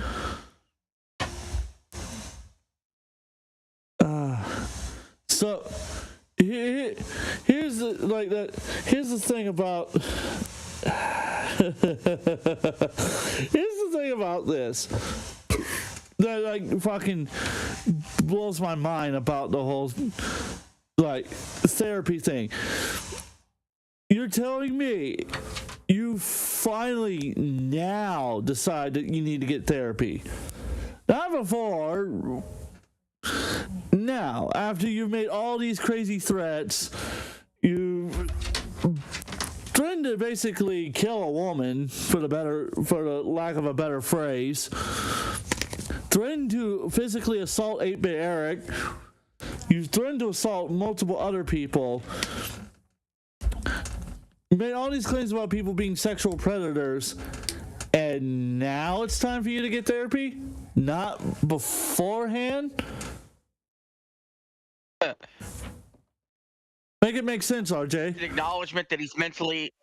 I mean, I was going to say it's an acknowledgement that he's mentally unwell right there. It's a moment of clarity where he's like, fuck, man, I'm mentally not right. And you know what? I don't want to make light of what he went through with his family. I'm not even going to get into that. I don't need to. But, you know, a lot of people deal with tragedy all the time, but the way you lash out really shows your character. He has a character problem. It's always been there. It's just been exasperated by developments. Really, the YouTube stuff was first and foremost because even though he did have the situation with the family member, that was like 2 years ago. It was 2024 that he had his big falling out. A lot of it was around the Jay situation and the fact that the guy could not catch a W no matter what he tried to do. It was L after L after L after L, and he couldn't fucking handle it. He couldn't handle it. It's like even when people were getting banned out of JKB's Discord server, I would see them in the live stream, donation after donation after donation after donation. And Jay wouldn't care. Even when I got kicked out of the Discord the first time around, it was like unjustifiably kicked out, by the way. I want to add that portion, unjustifiably. I was the JKB community? Yeah. I was still donating because at the end of the day, I still had more respect for Jay at that time than I did for Rich. Now looking back at it, that should have been the hint to who Jay is as a person, but at the time I thought Jay was a good guy, and I looked at Rich and I was like, what a fucking piece of trash. He acts like a horrible human being. He's got no respect for anyone. He's lashing out, threatening people, harassing people, demanding that evidence gets dug up on people, and now he's going to start contacting people's job places and as a concerned citizen and trying to protect people? Really? You know what's funny too is with the whole lolcow tech talk happening, it really goes to show their priorities. Like, what about their loyal audiences that gave them money? Pissed it away. They just want to work under Keem because they know they failed. What about Jay's movie career that he talked about? Where's that? Well, if you're streaming every day like Keem demands, you're going to be busy. Too busy to be able to do anything but fucking stream for the 2 hours you're on and then come on guest appearances on other shows. That's just a fact. You have to put the show before everybody else. And that's why we have this lighter load over here where we're just going to do this once a week and have fun and show it can work anyway. We don't have to stream every fucking day until we're blue in the face to go make the no money. Because here's the other thing about that if people paid attention to like monetization and how like how money making on YouTube really works, they would truly push that revenue source to something like Patreon, to something else like that kind of platform. Patreon's the only one I can really think of, but I know there's plenty of others that work similar to it. And the thing about Patreon is like, I can tell you right now, I have, like I said, we have one, and they only take 11% total of the entire amount. They only take 11% of that cut. That's it. You get everything, and it's monthly, and it's automatic, and you can put it either in a bank account or PayPal. So you don't have to have a PayPal. You can hook up a separate bank account to it and then transfer over whatever you need, or you could hook up your own bank account if you want to. Let's go to the next clip. I gotta settle my dog down. All right, let's do this. Oh no. Oh, this one. The first thing, I saw this in the chat yesterday, but I purposely didn't react to it because The only way this could be found out is if someone very close to me was talking, and I will find out who that is, and I'm not talking on the internet. That when my daughter was gravely ill, that I only visited her 3 times in the hospital. That is accurate. You want to know why that is? And I will quote the physician that told me. There were people in the house that were sick constantly with colds, with other things. I had my sons full time. I was driving them to and from school, which was a total of an hour and a half per way each day. 45-minute drive one way, 45-minute drive back. I had to do it twice a day. If anyone went near her with a cold, it could have been catastrophic because she was on immune suppressants, and that's why we could not visit her as much as we wanted to. So everyone saying that I just went to see her twice and didn't care can shut the fuck up. You're not a physician. You don't know the facts. Shut your fucking mouth. I will always open my mouth when it comes to my children. See, that last one right there, that last portion,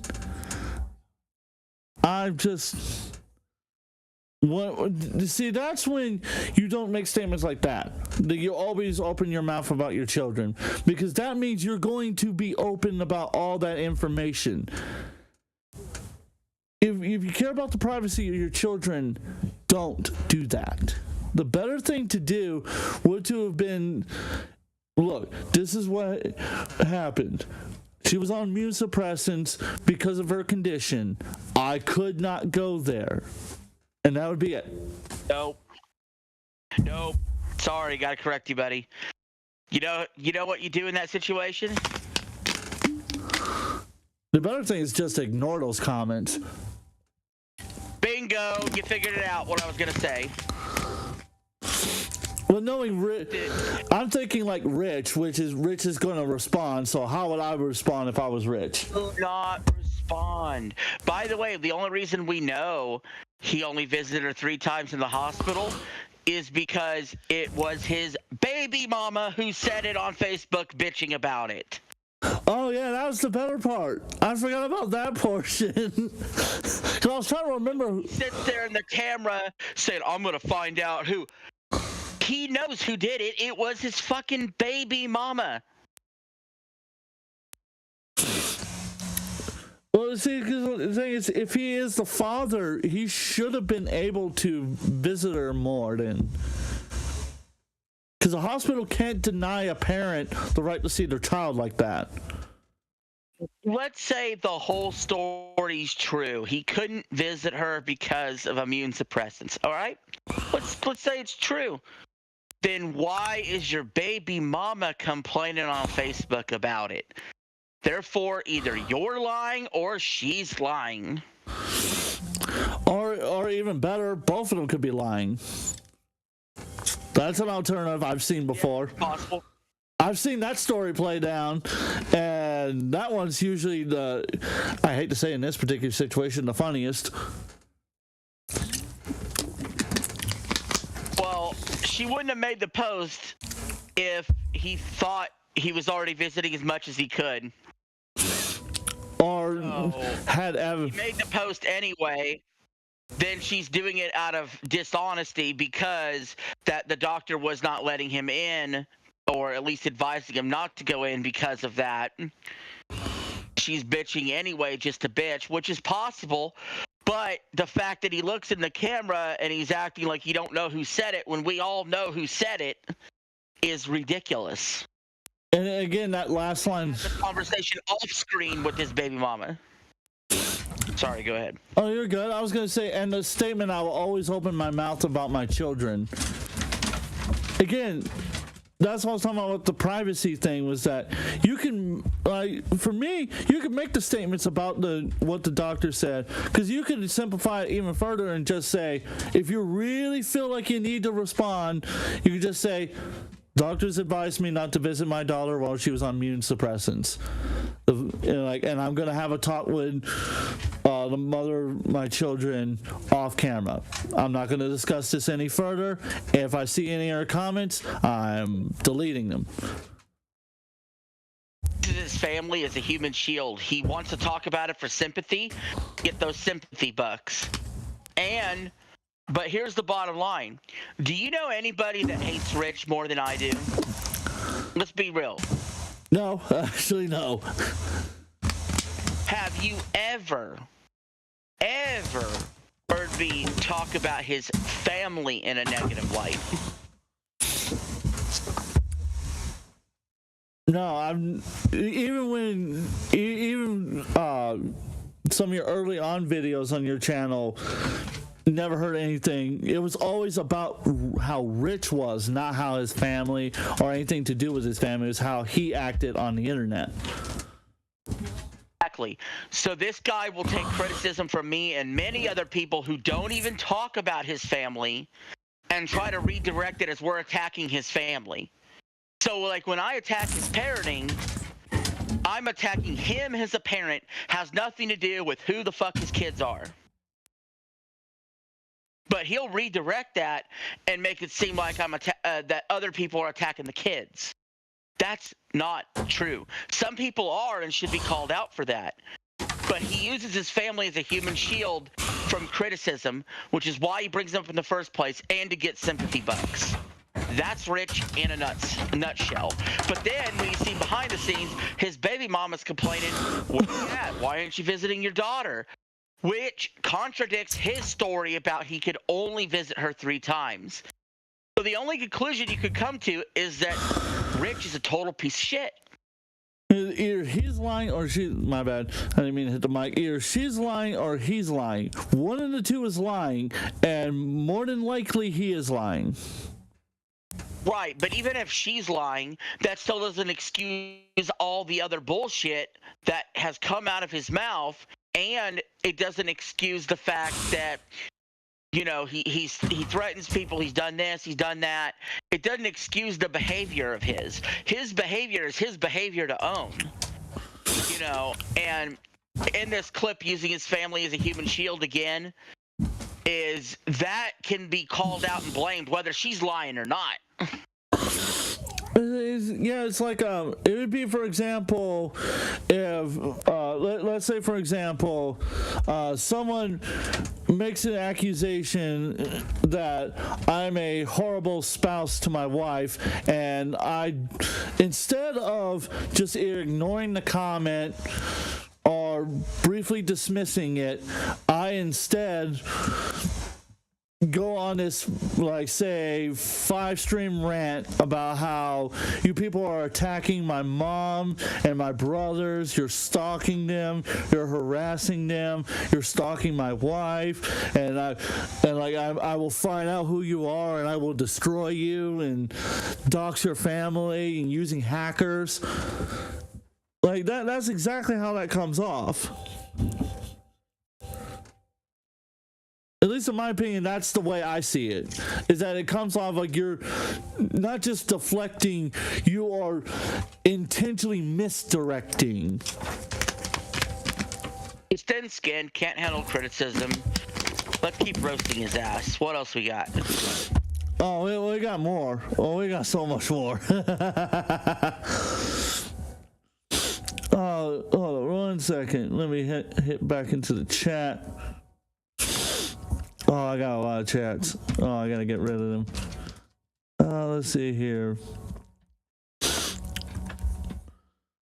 1 second, ladies and gentlemen, as I pull up. There we go. Now the next one.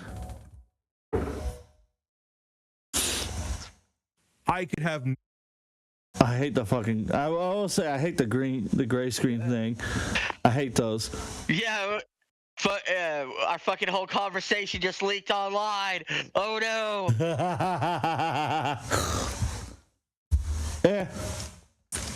Most of my conversations.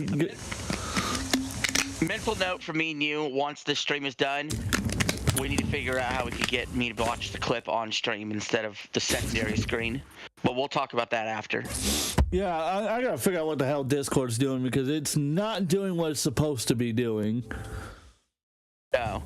Let's go. Let's go. Clamps on. I don't think people are. And I will thank Jay for something. This is why I apologized. He exonerated me of all the pedo bullshit. Now people are going to believe it anyway because those people hate me and want to believe whatever they want to believe. But he did do that.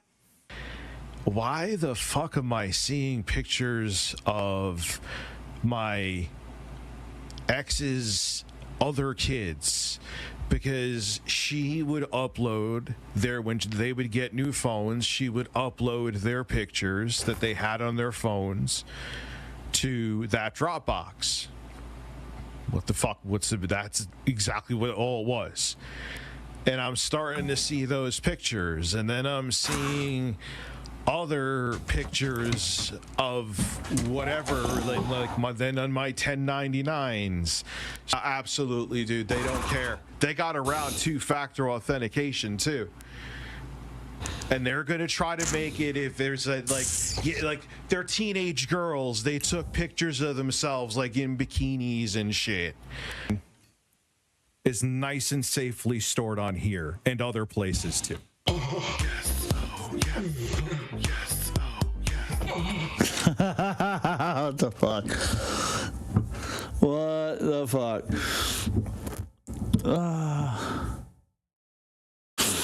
So,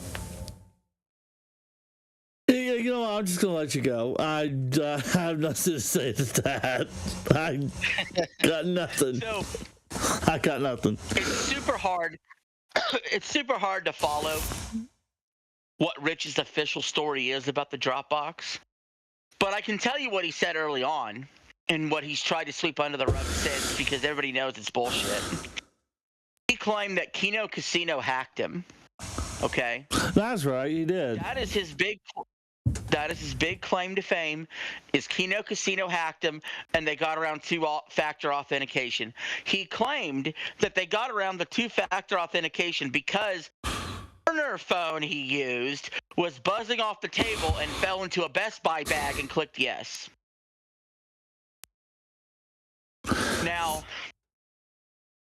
I may be a stupid man, but I wasn't fucking born yesterday. That's not how. The dumbest ass story I've ever heard. And you know what's funny is when the pictures the video got out about tugging on the Masucci Micro, he tried to immediately accuse Keemstar of hacking his phone. Oh yeah, I remember that too. Just like he accused Kino Casino immediately. But like, hey motherfucker, how do you know how would you even know he hacked you to begin with? Oh, okay. Christ. Like, just because you're in an internet beef, you're automatically going to assume you were hacked by the person that has beef with you, which, by the way, isn't even true, because we know for a fact it wasn't a case of being misinformed or he thought he was hacked. He fucking lied through his teeth. Because we saw him do it to Keemstar on air immediately without any kind of evidence whatsoever whenever he was pissed at Keem.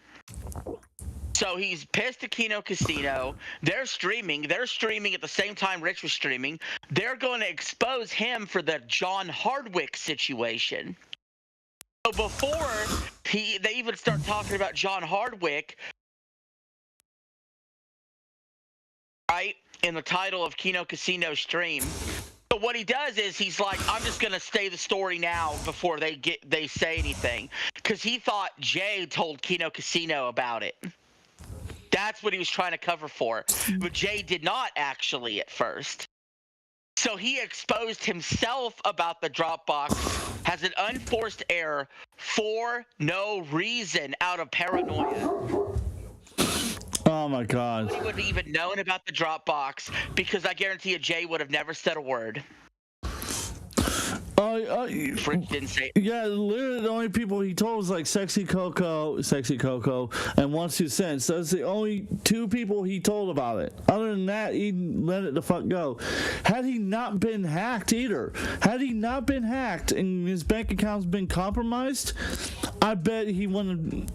I bet that was part of the reason why he talked, because I bet in the back of his mind he thought Rich had a hand in it. He just put on a face that he didn't believe it.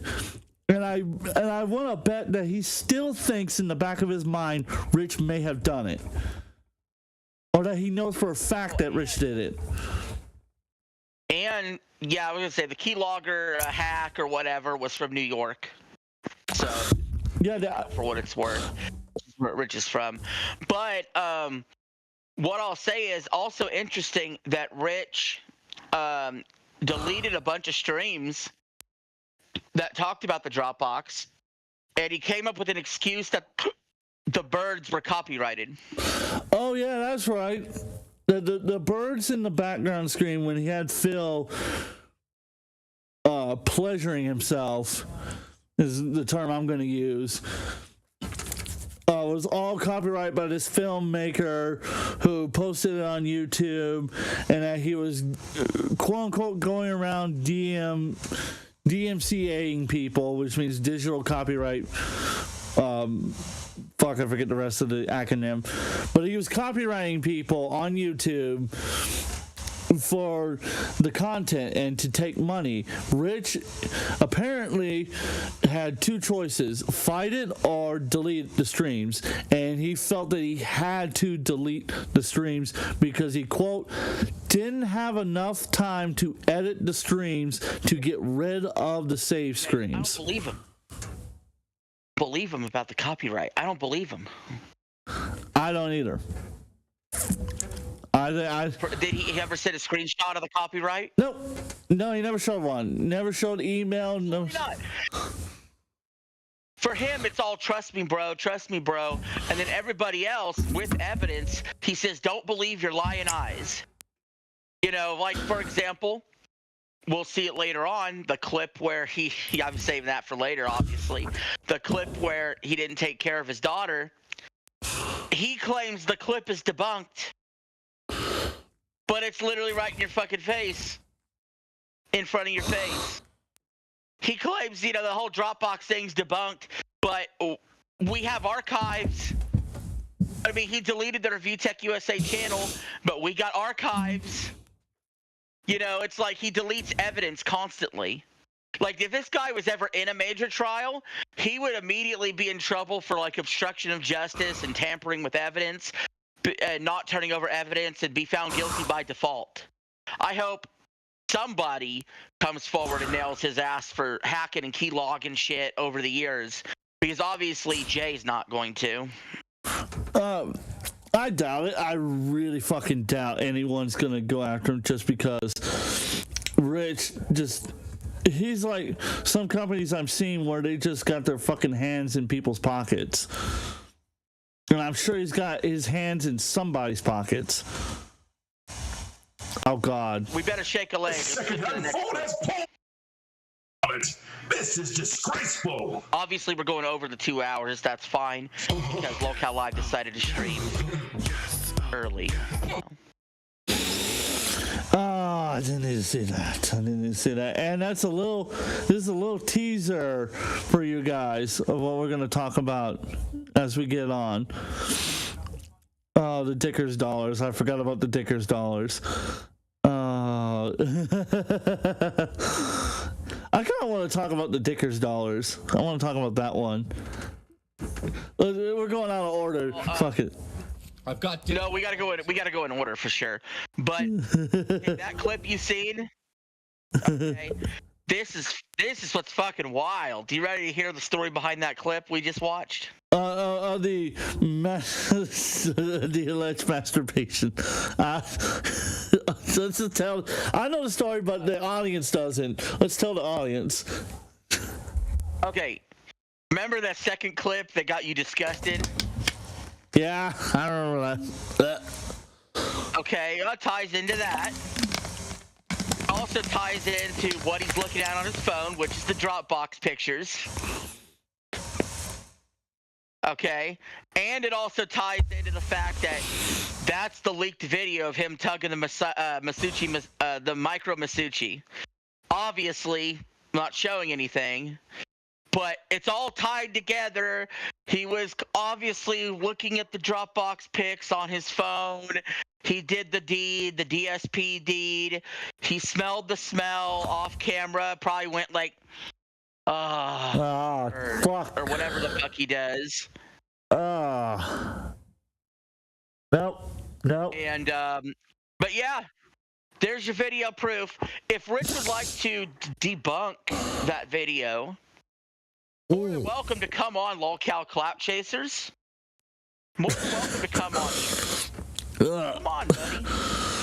let's have a little discussion about you tugging Masucci Micro to Dropbox pics of teenage girls and sending the video to Becky Boop. Let's talk about it. I think it's and if any of his simps are watching, if they want to come on and debate as well, feel more than free to. No. We don't want none of their simps. We are clout chasers. Okay, we need someone that has name recognition a little bit. All right. So if you're like a peon, like 1's 2 cents, you could just sit in the background and comment, and we'll laugh at you. You parasocial freak. Indeed, he's a fucking freak and a half. Fucking weird ass motherfucker. Wants to call me a god fucking saking that motherfucker looked like he fucking drives a white van that says free candy on the side of it. Wants to go after me? Fuck you. I ain't holding back for you. You can fuck off a cliff. All the way off a fucking cliff. Oh, Dicker Dollars, man. Let's do it. Let's do it. Is that the next clip? Oh, that's the next one. That's the next one. Dicker's Dollars. I love this clip. Ladies and gentlemen, this honeypot is full of Dicker Dollars. You're back? Yeah, I'm back. I'm right here. You need Dickers. Do you need any money? This is the honeypot. Oh, look at the face. Look at the face. Why don't you come on and tell me, where did you get it? You're really flexing. Those sympathy bucks must have been fucking flying in because you were going to be homeless without that $500. You were like Dennis with the 3090.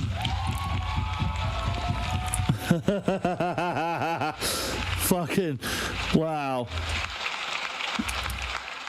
Or let me guess, did you skip a couple rent payments? Is that why you're gonna be? That's so nice of you. You skip some rent payments. You're gonna pay my car. Thanks, dude. Oh, I love that Dicker's Dollars. An asshole right now. Known as Dicker's Dollars honeypot. The Dickers. If you. Oh, look! Here comes a stick. Here. Can you add me on Steam? Sure. Would I play a game? Did you send me your friend request? Sure, dude. It's fine. Oh my god! See, like even when he is getting roasted, he gets ADHD distracted to the comments about being friend requested on fucking Steam.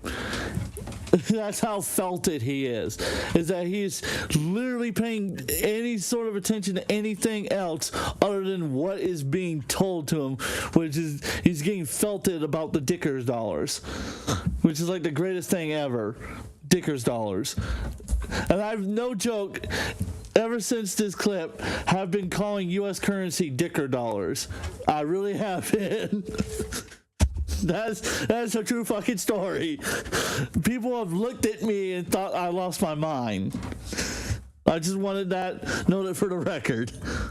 160 people watching you and have 2,000 gifted members and pay my car payment. Let's go. Which you got from sympathy money. Let's go. You also got a sympathy computer. You're boring. Notice how he pauses and then he goes to play the video. Then he'll make some comment that wasn't an own. And then he plays the stream again. Then he pauses, says something else that wasn't an own. And then pauses and plays again. And he does it over and over and over and over like a dumbass. I just had to say that. Let's go. Mike was more entertaining than you. Let's go. You wish you were more entertaining. You tried desperately to get your channel off the ground and it flopped. Let's go. You begged me multiple times to stay on and do YouTube, and it worked. I'm an idiot for doing that. Shouldn't have let you do it. That's on me. Let's go.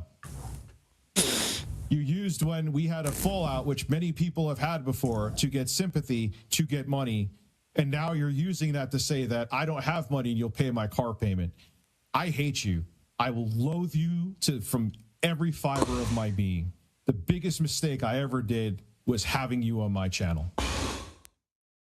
Oh yeah, I'm sure he was the biggest mistake. Real quick on camera, I'm sure he was the biggest mistake you ever made to the fucking idiot that decided he was going to talk about his Dropbox when no one else knew about it and no one else hadn't even thought about that. Fucking idiot. The only retard around here is you. Oh, can I give I'll give the audience some backstory to that clip if that's cool. Yeah, go ahead. So basically what was going on at the time was Rich was getting so irritated with Jay and, you know, so upset at the situation like he had been all year that he started watching Jay like he would watch Phil, but they were both live at the same time. And what would happen is, because they kind of share an audience, is they told Jay, and so Jay was talking to Rich kind of through the stream without their actually talking. You know what I mean? They don't want to actually talking to each other, but he's streaming and they're talking, and he's streaming and they're talking about each other live, stream sniping. You know what I mean? And what happens is Jay knows that what pisses Rich off more than anything is when you talk about his money. When you talk about the fact that Rich got completely felted for owing Jay that $500. Look at how much more money than $500 it cost Rich just to not pay Jay. You know what I mean? Yeah, it's like look at all this that it caused. Thousands and thousands of dollars. So Jay is laughing at him, and he's poking fun at him, and he's telling him about the dicker dollars, and you could see it on Rich's face. He's totally fucking seething with anger. And I love that clip. He's seething about the fact that Jay got a lot of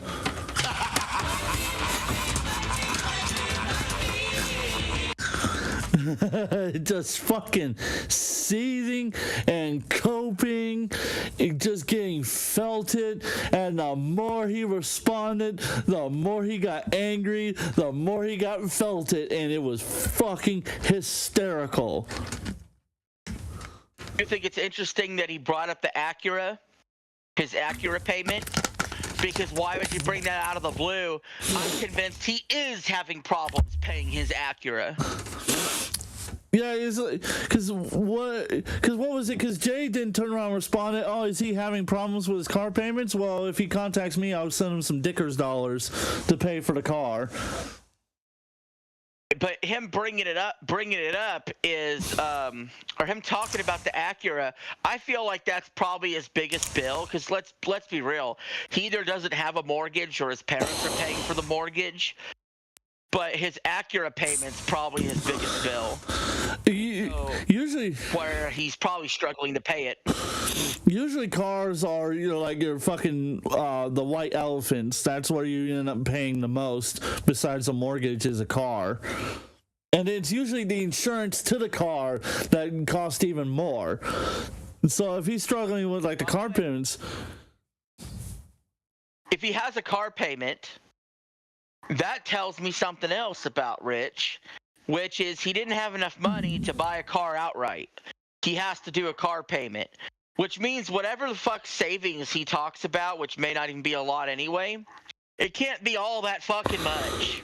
Okay. No, it cannot be that much. I own paid off cars. Okay.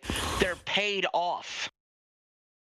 And I don't know why, if you would have savings, you would ever have a car that isn't paid off first. Like, either he's stupid financially and doing things in the wrong order, or he doesn't have as much savings as he claims, or he got a car that's too nice for him. Probably a little of all of it. Like for us, we've owned a lot of vehicles, and we've traded them for newer models or traded them in for different vehicles because our needs changed over time. Because our needs are constantly changing. This isn't about pocket watching Rich. People already pocket watch and know that he makes a lot less money than he used to. But just look at the common sense. He lives in New York with all the taxes and all that shit, and he takes care of, financially supposed to be taking care of 3 kids, and he lives with his parents in a single family home that's supposed to be a 2-family home, and he's possibly late in his Acura payments, and his savings wasn't enough to buy him a car outright. Yeah, he's got fucking problems. That's why he signed up for LolCal Tech Talk in the first place. Working for a man that he claimed he hated and wanted to sue just a few months ago. Which is like the fucking funniest thing ever. It's just so fucking stupid. I'm gonna sue Keem, so now I'm working for Keem. Yeah, that's the thing that just gets me more than anything else about this whole situation is that he talks about, I'm gonna sue Keem, to now, you know what, I'm just gonna work for him, who cares. Well, ladies and gentlemen, I'm going to take a quick bathroom break, and we're going to continue on with the felting of Rich and JKB. We will be right back. I'll talk to the camera. I got stuff I can say. Oh, perfect then. I will be right back, ladies and gentlemen. Go ahead, RJ. You got the floor. Alrighty, have a good bathroom break. Don't think of Rich while you're in there.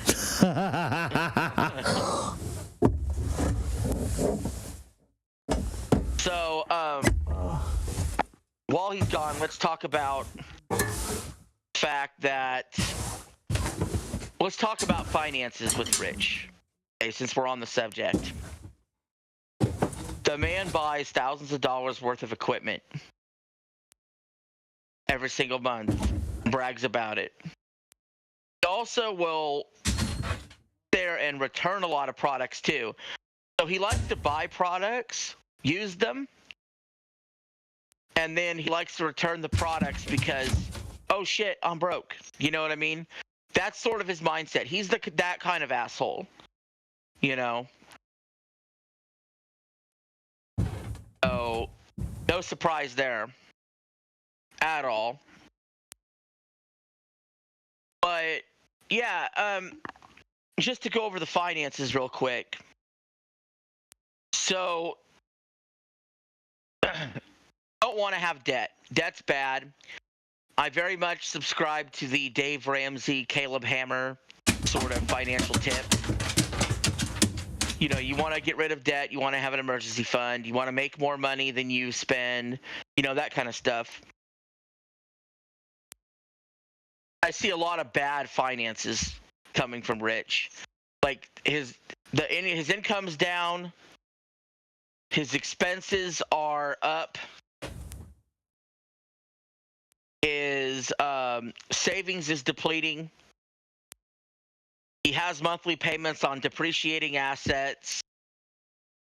And his main asset isn't even something that he earned, which is his home. So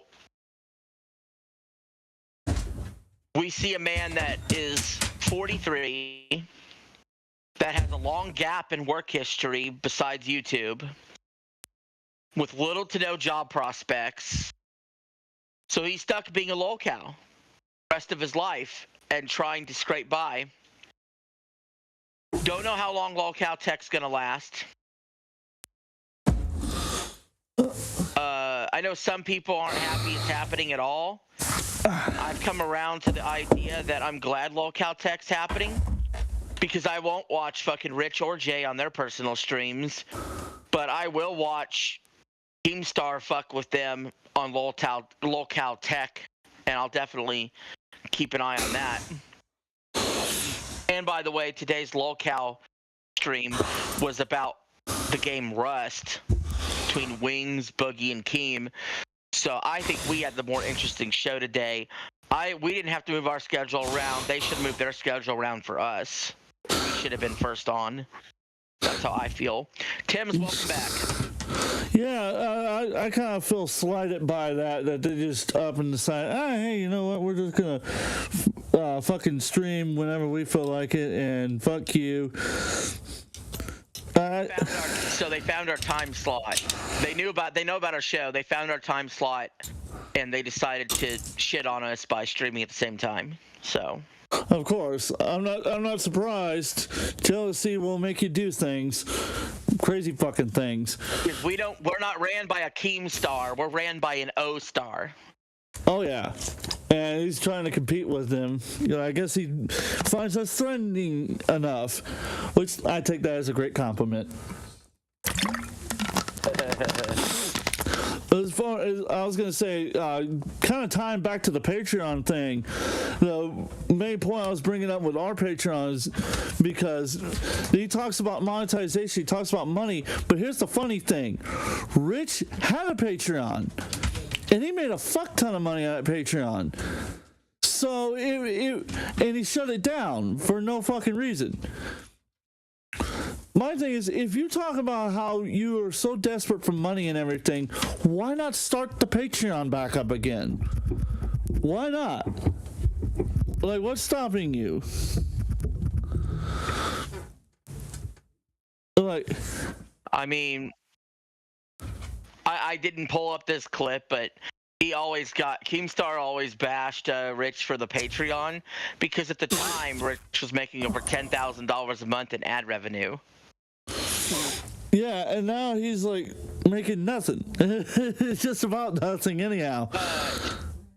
Towards the end, he actually made $400 in ad revenue on the main channel of 1 million subs. Which is fucking mind-blowing to say the least. Yeah, 1 million. He's so fucking lazy, he couldn't even edit his own shit, so he paid another editor $1,000 a month to do those stupid ass shorts that were getting no views. And so he was paying $600 out of pocket for RTU streams. Well, and then he fired that editor because he didn't like the way that they edit videos, and I met them. They were, and then RTU simps came in to try and take me down, tried to use them to take me down, and the editor was like, "I'm not getting involved in your petty squabble," which was fucking hysterical. Because then he turned around and hired another editor within the Ashes, who's now a mod for him, who has been attacking 8-Bit Eric, who's also friends with Jay.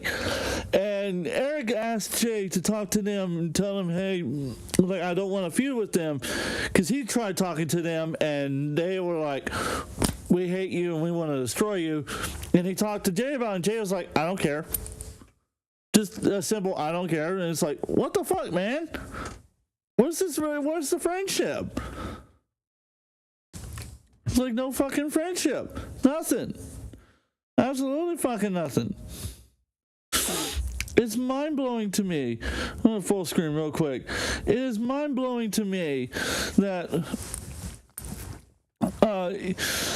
he acts like that. That he allows his friends to act like that. It is unfucking believable. Unbelievable. I'm just mind blown at that. Just absolutely mind fucking blown at that he could just fucking, he would just like, he absolutely would just fucking do that. Then he would.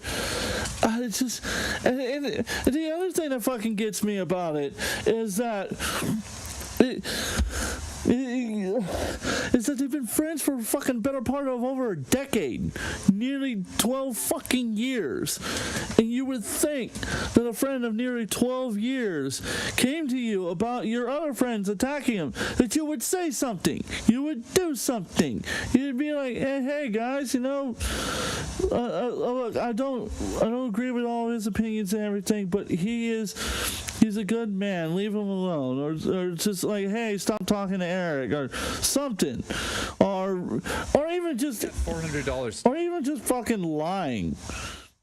Even just lying and saying you're gonna do something about it and just not doing it would have been better than what the fuck he did, which was fuck all anyhow. Yep. I just had to rant about that for a minute. I just had to rant because that fucking pissed me off. I'll let you get it out of your system. Because that pisses me off so bad. So bad. Well, let's get into this next clip, which is RTU is extremely jealous of JKB because he really was fucking jealous. Like, just, oh my god, man. After a while, enough's enough. Rich says he got $400 tonight. So he got the money he wanted. I'm not going to say how much money has come in tonight. I don't even know the actual amount. Yeah, dude, you got it today because of what happened on Twitter. Wow. Like, okay, Jay.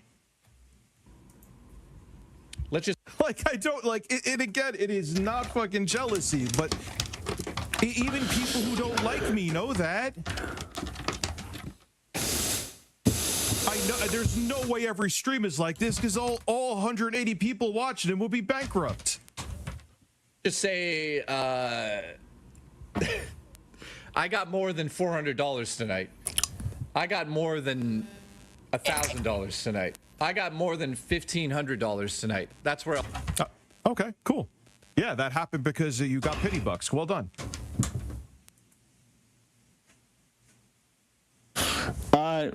Wow. I just. London was looking. Oh, there you go. I was like, I swear there was more to it. I keep forgetting that's his fucking those stupid pauses where he's like, and then he finally starts talking, like staring off into fucking outer space over there. What do you think, RJ? Well, I mean, the title of this is he's extremely jealous of JKB because literally a lot of times when Rich says something, think the opposite. When he goes, I'm not jealous, I swear, even people that are close to me know that, I swear. So defensive about it because he is jealous of the money that JKB was bringing in. He was making so much more money than Rich was per stream. It's embarrassing to Rich because he sees Jay as lesser than them. He sees him as just the editor. You know what I mean? And Jay always seen himself more as the producer or a co-host even. And so they always had a disagreement about how big of a role Jay played in the channel. And when Jay struck out on his own, he's making triple, quadruple, 5 times, 10 times the money Rich is making in a stream. Because people seen Rich's bad behavior and said, let's stick up for Jay. Let's go over to Jay. Let's help Jay out. And Rich takes that as, well, you're getting sympathy bucks. You know, it's like, dude, this was your audience. They're giving their money to somebody else now because you're a fucking asshole. You pushed him that way. I was fucking literally, he got to the point that it was like his fucking server was nothing short of toxic. And what was it? And people forgot about this. Rich used to have 2 servers. But I'm surprised you don't remember this because I was one of the people that I remember this because I was one of the few people that investigated it. There was an anonymous user, kind of as the Chicken Man is what he called himself, was saying that Rich had a Discord server that was originally his public server. Allegedly had underage adult material on it.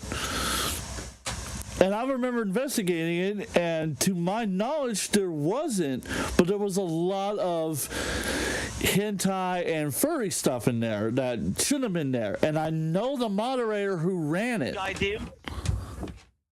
He nuked the Discord. Like we talked about earlier, he deletes evidence. Yeah, he deleted the entire thing. I watched it happen live, and I was screenshotting everything and all the previous conversations. Because he even came on there a couple of times. Lolcal. Go ahead. You know how much of a lolcal you have to be to nuke your entire Discord server so people can't see what was in it? You know how much of a loser you have to be to have an entire Discord server and nuke the whole thing?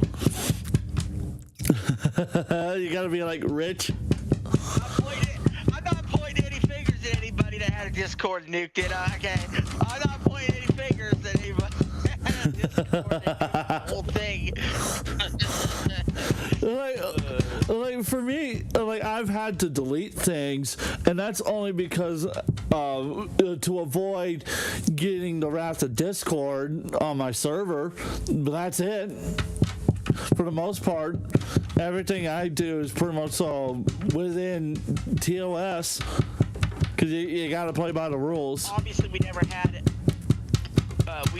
any of the shit that Rich had in his Discord and the Discord that I had. But be the first to say my Discord was toxic as fuck.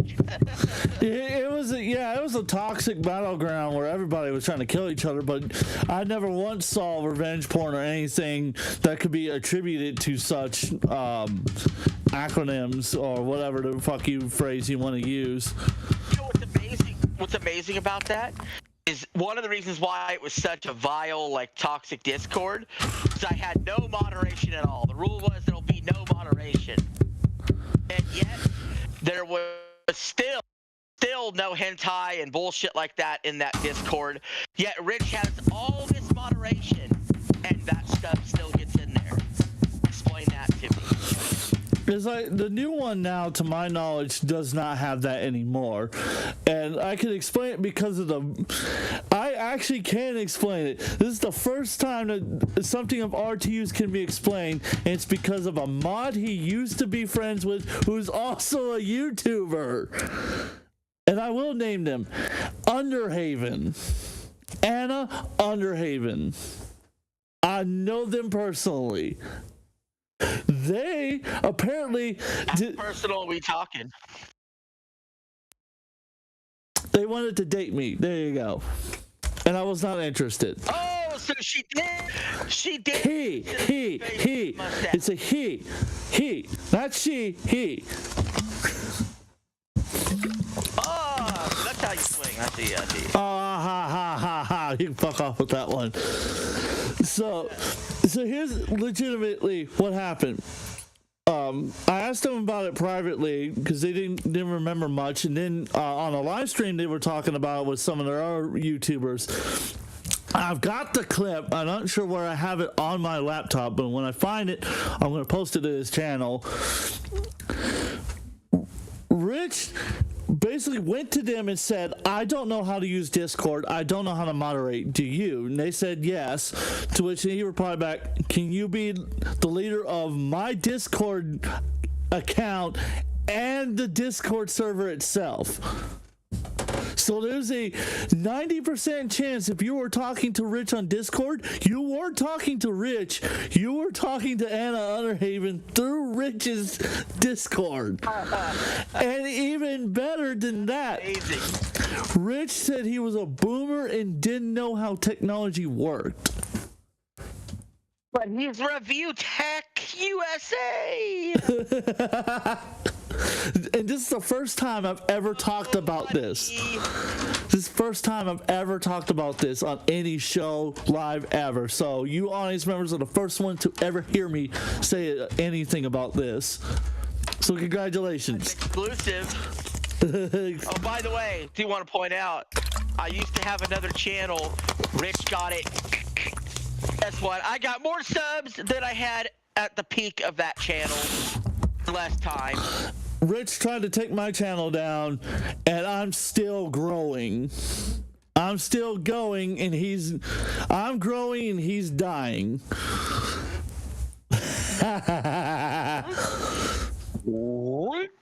That means more.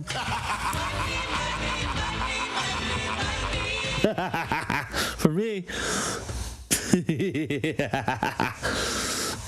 Oh my god, I just felt you needed to hear that story because, like I said, I'd never talked about it before, and I just thought about it when you talked about evidence being deleted, like because I was in my bathroom break, I was thinking about the live stream stuff and the Patreon, and that's what brought that Discord back to my mind. Because the Chicken Man is still going around, and there's apparently new evidence suggesting the even worse stuff was there than what I even discovered. When somebody deletes evidence, they usually do it because they want to look good or look like nothing was in there. That don't work with me. That don't fly with me. If you delete evidence, I automatically think the worst. Like, there has to be some, like, for me, there has to be something more about that I'm not even privy to. And I'm one of the people that investigated the claims because the guy joined my server and posted about it. And some of my old mods, you can go talk to some of my old mods in the Ravencast. Yes, I'm shouting them out because they also saw the screenshots as well. And I went and investigated it and used them to investigate it as well. So as far as I stood, I didn't think there was anything of illegal material, but I definitely thought something was fucking up because that server was not an 18+ server, and it was not labeled as an 18+ server. If you ran across something like that, would you A, immediately contact law enforcement, or would you B, stare at it undisclosed amount of time like Jay and try to cover it up and sweep it up? With stuff like that, I would pick A. Yeah, so would 99% of people that aren't sickos. Because and the other thing is, I would contact the provider of the service, for example, like Discord or Facebook, whatever. I would contact them. I would report the content as well, which is actually what I did too. I reported it because I felt that it was still breaking TOS. If it's not illegal, the fact of the matter is it was breaking TOS because it was not properly labeled, nor was the server properly labeled to be 18 only. Man. All right, let's roll the next thing. Yeah, let's roll this next few clips because we still got a lot of clips to go through. Yep. This is gonna be good. Oh, I can tell. You know, it's an awful shame that Andy Worski is now sober. Well, actually, no, that's not true. I'm thankful. You know, I would never want him to get a bag of coke laced with fentanyl. I would never want that to happen. Right? No. How did he demolish me? By telling lies that aren't true? How was I demolished? I would like to know. He could come on here and tell me. I don't care. I hope I mean, it would be a gosh darn shame. I mean, the guy who made fun of my daughter to the point that his fat doughy fuck co-host winced? Nah. I truly do hope. I would never want to see him overdose with foam coming out of his mouth and slowly die and suffer. I would never want to see that. I am not that kind of man. I wouldn't laugh and sit there and eat popcorn as he was choking on his own bodily fluids. That would never be something I would do. I'm a better person than that. Holy fucking Jesus, that is horrendous. It's a bad look. I'm gonna put it this way. I mean, I've had my problems with people, and this has been made public that I've threatened to whoop a few people's asses for some comments they made about my father and my mother. But I've never gone so far as to threaten to murder anyone or to wish that they would die in a horrendous manner like that. And Rich, because he's obviously being over the top sarcastic. Yeah, like obviously it must be sarcasm. That's not fucking sarcasm. You know what? I'm not even gonna bullshit anybody. That's not sarcasm. That's not fucking sarcasm. That's why he's saying, well, I don't wish. He obviously means he wishes that Andy Worski would die of an overdose.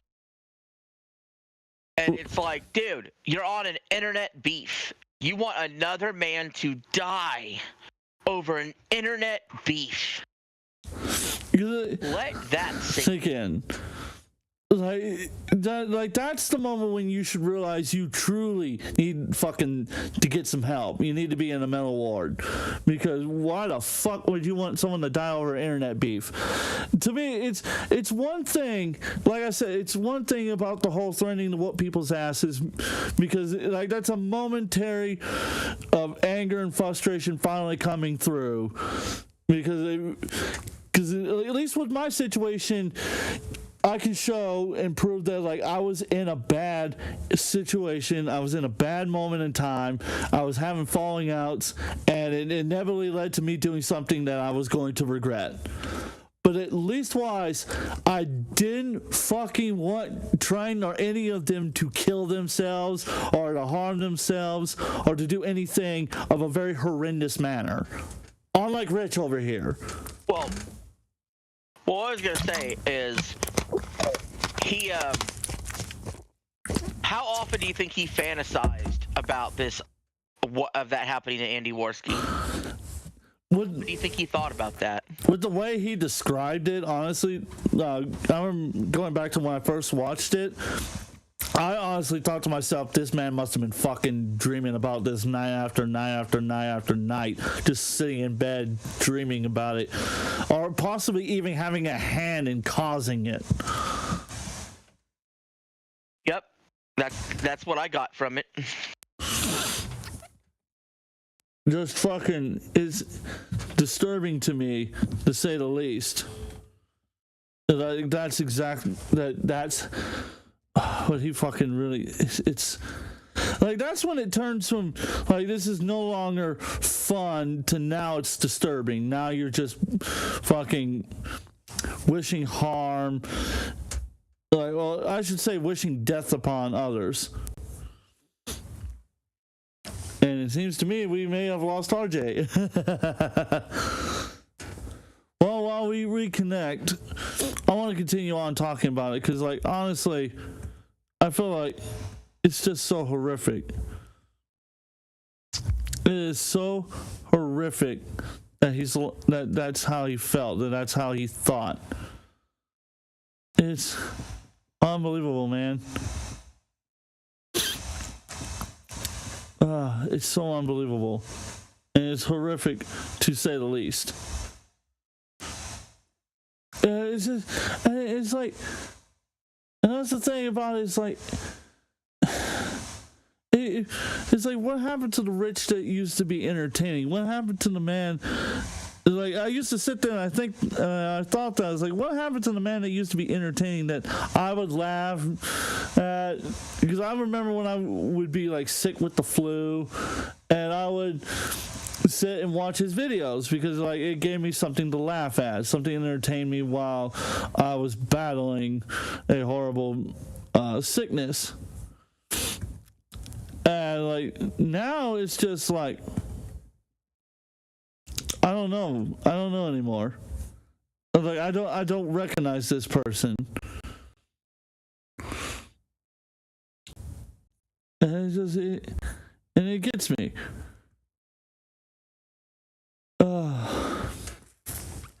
Seems RJ disappeared off the face of the earth.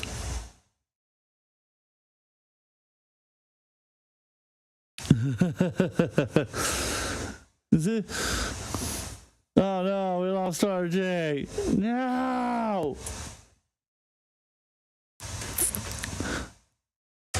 Oh man, oh man, oh man, oh man. It's sad. It is sad.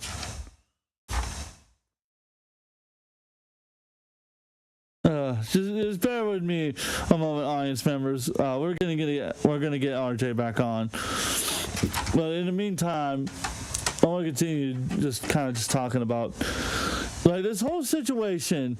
There's a whole thing about it in general. Just it reeks of just someone who's just so fucking mentally ill and unwell, and just needs help. He really fucking needs it.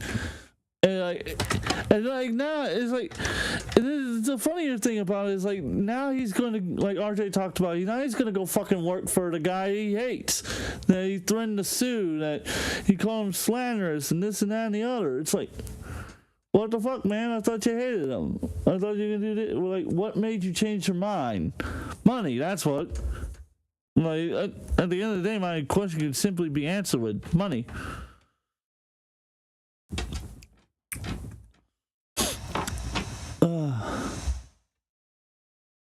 Simple as that. It's money. It's so fucking unbelievable.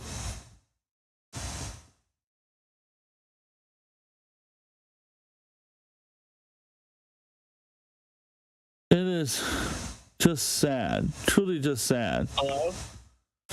There we go. Now I got you. Alright, I'm gonna try to get back on the computer. I don't know what the fuck happened. Gotta fucking love technical difficulties.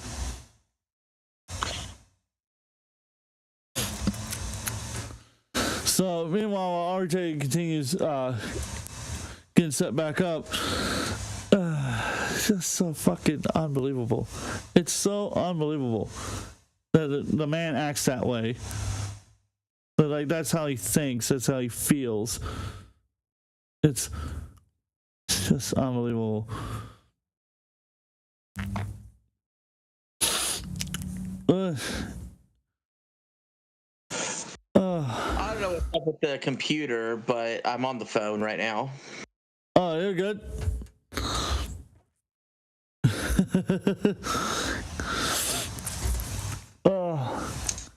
I don't mind being the on-air entertainment. See, no, I go to the computer.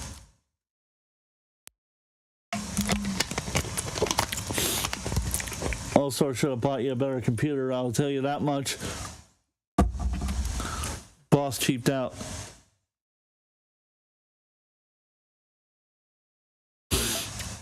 This is... his audio completely just gets cut out. All right, fuck it. We'll just do the rest of this episode with me on the phone. I don't know what's up. I guess the computer hates you. Well, yeah. Well, I was pulling up the next clip, which is what was it? Which one was it? Oh yeah, 8-Bit Eric, because we've been talking about him attacking 8-Bit Eric, and this is just one of the many fucking clips of him attacking 8-Bit Eric, and just fucking unbelievably, it's unbelievable. Just wait, just go and.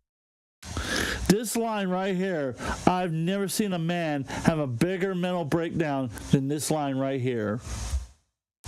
His keyboard away. Maybe his father could do it, or maybe his daughter that he should be taking care of should.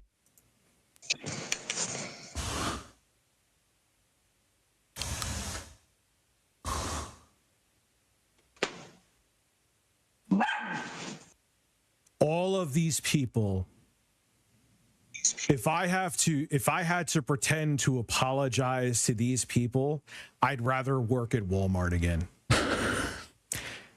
Eric, you're another one. I'll watch my words. Don't see me anywhere. It goes from jokes and roasting to you saying that I should be taking care of my sick kid who's taken care of. Me and the mother live in 2 separate houses. Keep my fucking kid's name out of your mouth, because then you'll have to worry. And I don't think anyone here will hold that against me. Shut the fuck up about my kid. That, my friend, right there is a great fucking way to wind up in prison and not take care of your daughter. Rich, if you're listening right now, because I'm sure you are, because I see you, I'm pretty confident you're watching right now. Don't fucking make stupid statements like that, you dumb motherfucker. That is retarded. That is a great fucking way to find yourself in fucking prison where you won't get to see your daughter unless she comes with the mother to visit you. You fucking idiot.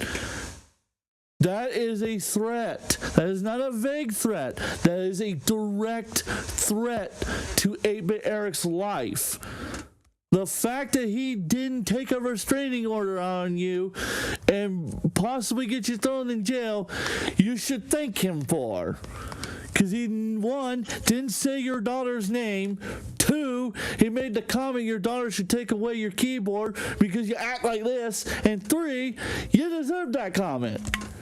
Because of how you've been acting. You were threatening to kill people. You were threatening to harass individuals. You were threatening to harass your former editor. Someone should do something about taking away your keyboard if you're going to act like that.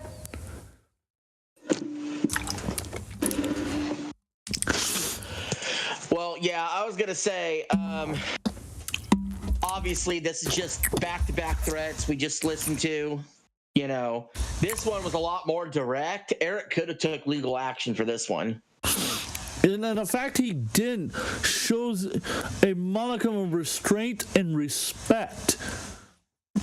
A lot of respect. And I respect that man for it. Because I would have fucking went after Rich for that one. I would have went after him. Whenever I talked about boxing RTU, that's a boxing match. That's not a threat. That's, hey, let's make it legal and above board. Yeah, you're wanting to participate in a sport, not threatening a man's life. And yes, people will hold it against you. A jury of 12 of your peers will hold it against you. Because whether you like it or not, Rich, you're white, he's Mexican. That's considered racism, you fucking idiot. And because you play to the woke crowd of where you do it in let's say you do it in Texas. You do it in Texas, you're going to get fucking hanged. If you do it in New York, you're going to spend the rest of your life behind bars. You fucking idiot. Congratulations. The woke agenda that you pushed is now made to where if you actually go through with that, you're fucked. Beyond incredibly fucked. And you fucked your family over to go with it.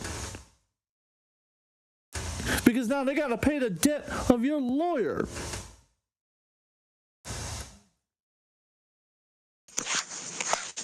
Fucking unbelievable.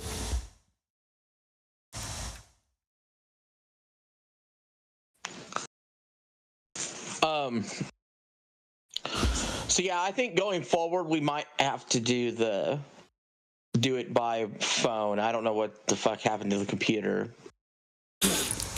I'll talk to the boss and see if he will give you a better computer. Well, the good news is I could actually watch the stream in real time instead of being delayed on the phone anyway.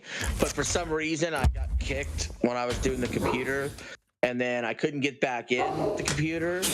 Oh no! You could hear me when I went to the phone. RTU got into Discord and he's now hacking us. Oh God, we must do something. We must make false allegations about it.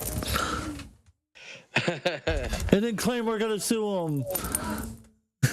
Clutch our pearls. Clutching of the pearls. Yeah, it'll be okay. Having me on camera it probably brings down our viewers. So I mean, it's all right.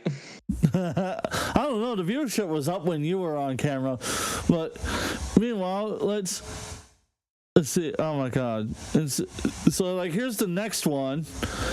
And this ties into Eric as well, because he talks about how he's Eric's a grifter, and that all he does is grift for money. Watch this, audience members. Just watch this. But that's the thing about this get woke, go broke, bro content, though, is that you don't. Look, I've put out plenty of low effort gameplay only videos in my fucking. What a YouTube thing, we'll call it. Okay? Guilty as charged. But that's what it is. It's not about even the content doesn't even have to be entertaining. Trust me, I know. But I never grifted, though. People thought I was a grifter because of the whole Anita Sarkeesian thing and Gamergate and all that because of my takes. But I never, at least consciously, grifted. Those were my takes. And if they happened to fall into the grifting category. But then when I... Oh, my God. Oh, my God. Oh, my God. You go first, and then you can rant. I know you got a rant about this one. Oh, go ahead. You go ahead. All right, I'll give my quick thoughts on it, and then I'm going to turn it over to you because I know this grifting thing pisses you off. So, okay. Grifting. What is grifting? How about catering to your audience? Is that grifting? Because catering to your audience, I always thought is a good thing. But I don't know why this guy thinks that catering to your audience is bad. Like, I just don't get it. And then he kind of admits he did it anyway. So it makes him a hypocrite for calling others out for grifting. And he kind of admits that he grifts himself, or at least what he calls grifting. He's defining it as grifting. He kind of admits that he's done it. And it's like, then why do you give a fuck so much if other people are doing it too? Grifting, in your opinion. What a dumbass. You're a dumbass. Remember 8-bit Air Flip. You're great. Yeah, that's all. It's so fucking stupid. It's so incredibly fucking stupid that he talks about how it's grifting. Bruh, right there, you admitted to fucking grifting. You admitted to it, that you made lazy content for money. You fucking idiot. You fucking tipples. Fucking tipples. Fucking tipples. Boogie is no longer Tipples the Clown. You are, you Tipples the Clown. Fucking. You're a dumbass. It's unfucking believable. It's so unbelievable that he acts like this and he thinks it's okay. It's so bad that he's making me hawk up my lungs. I've never been this fucking angry in the last 3 months as I have right now, hearing that. Because at first I dismissed that. Put my avatar back on camera. Let's get the No, I'm gonna be a grifter. Because remember, we're grifters. grifters. So put the American flag back on screen. We're grifting for America. Fucking bullshit. You don't want people thinking you're talking to yourself. I was gonna make a joke, but I'm not gonna do it. I was gonna do it. I thought about it, but my anger would not be correctly directed. Unlike fucking Rich, who yells it at everybody that even remotely comments about anything he says. Fucking tipples. I fucking hate. I just. The more I listen to RTU, the more I realize how much my life sucks knowing who he is and watching his content. I can't believe I was so stupid as to follow his channel and watch his content. I was stupid enough to do it. I can't believe it. I really can't. I feel like I got conned. I feel like I wasted my fucking 2 years of my life. I wasted 2 years of my life. Unbelievable. I regret finding that fucking live stream when I started learning about technology because of that, I wasted my life.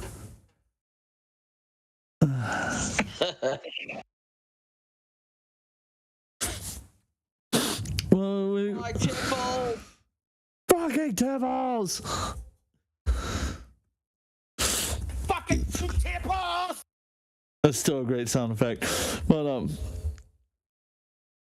let's go, because we got a few more clips that we want to go through before we get to the finale. Let's see.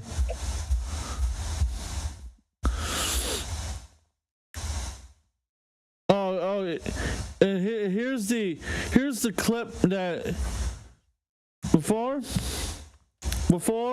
we play it.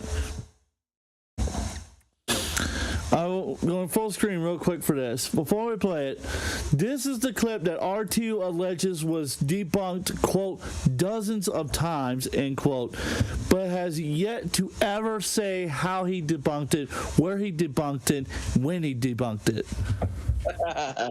Yet claims it's been debunked. So, with that in mind, here's the clip in question. What? What happened? Did you get my text? No, what's up? She's been screaming since you left, Zach. You can't do this, Rich. Zachary keeps calling. She is going crazy, the baby. Mickey, you don't hear her? No, I did not. You gotta put her to sleep first, then do it. I can't, because then they got up at 4 a.m. But Rich, you've been doing it. You All right, I can't. I'm literally in the middle. I can't right now. She's going nuts. Okay, I can't right now. You should have put her to sleep first. I can't do You've been doing it. All right, I'm live right now. Are you kidding? Oh, I know, but I don't know what to say. He texted you. I texted you. Then someone's going to have to take her for now then. Now this is going to be all over the internet now. Thank you.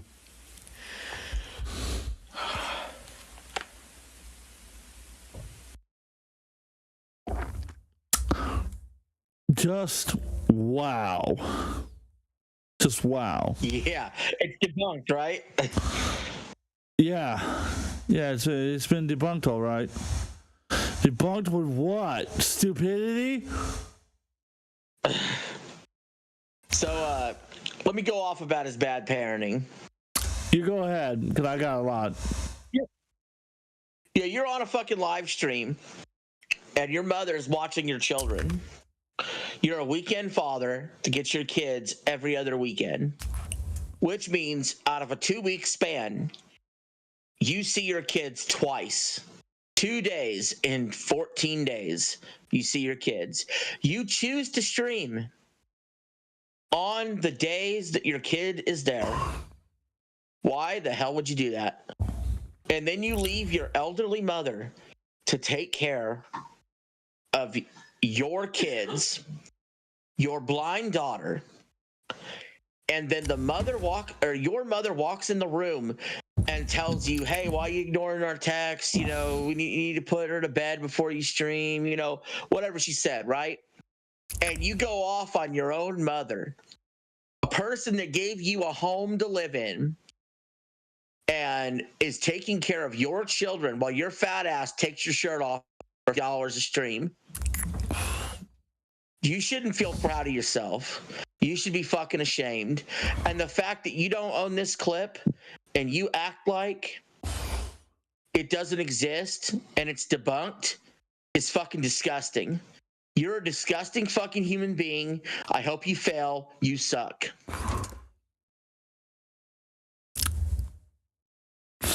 Yeah, I just want to make sure you're done because I don't want to interrupt you, because I've got a lot I want to say. Go for it. So, where do I begin? I'm not a parent. I'm just going to make that clear. I'm not a parent. Although I'm not in a relationship right now, I am single. I've helped babysit my nieces and nephews. That's the extent of that. Here's the thing, though. When I do babysit, I prioritize making sure that they are okay before I do any of my work, like my schoolwork or my practicing or even my content creation. I prioritize them. I make sure that they got food, they got their entertainment, that if they need help, I help them with their schoolwork as best as I can. And I make sure that everybody's got their stuff taken care of before I live stream, before I record videos or whatever it is that I need to do. I make sure that stuff gets taken care of. If I had children and my mom came downstairs, and let's say I have a child, right? And my mom came downstairs, and let's say we're in the right middle of this show. Instead of talking to my mom like she's a piece of trash and that she deserves to die, I would be respectful and say, "Oh, my daughter, is she awake? Oh, she can't go to bed? All right. She wants me." I would tell my aunts, "Hey, I'm going to put on a back stream. I'm going to play some of my music I've been working on. Listen to these fine tunes while I go take care of my family real quick." I would not argue with her, tell her that I can't, pretend like that she's causing the problem, and then be mad at her that it's on the internet instead of muting your fucking microphone when you could have muted it and put on a "be right back" screen. You instead allowed it to be recorded and posted for the whole world to see, and then you blamed her for it. And you wonder why people make the statement that you don't take care of your daughter. It's shit like this. Because that ain't AI. I know for a fact that ain't AI. I'm not the greatest forensics person in the world, but that ain't an AI fucking video. That's not AI. So you can't use that as the excuse. You are a... Wait, if you... Go ahead. No, go ahead. Finish your thought. You, Richard Masucci, are a piece of fucking trash. And honestly, if I was your mom, I would have chewed your fucking ass out on that live stream, and I wouldn't have thought twice. If I was your dad, I would have chewed your fucking ass out. Matter of fact, I'll put it this way. If my dad was alive and I did this to my mom, anything like this to my mom, my dad right there would beat my ass on the fucking live stream. It would not think twice. And it would be fucking deserving too. So the fact your parents were nice to you about that fucking shows your lack of respect to them. Unfucking believable. Go ahead. And you know, if he had just done the "be right back" sign or ended the stream, everybody in the audience would have been like, "Oh, we understand, man." You know what I mean?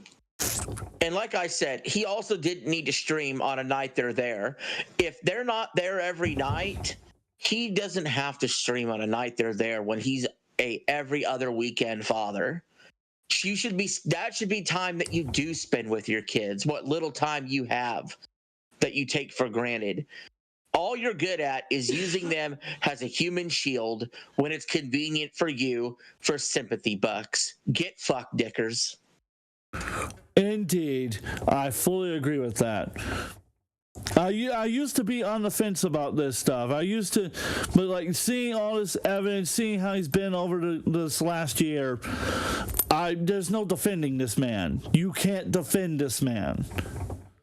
You can't. There's no defense. And I'm usually the very, very fucking terrible person. I'm the kind of person that even when people call other people pedophiles, I still say allegedly, and I still say they're innocent until proven guilty in a court of law. And I'm believing that you're guilty. That's how far you fucking fallen.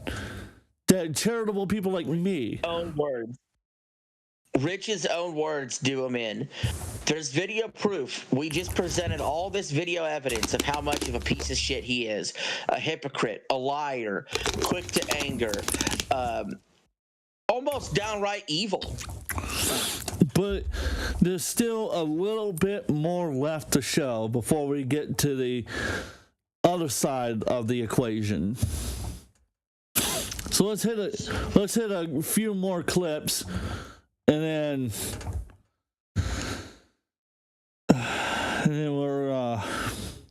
we gotta get to the main event.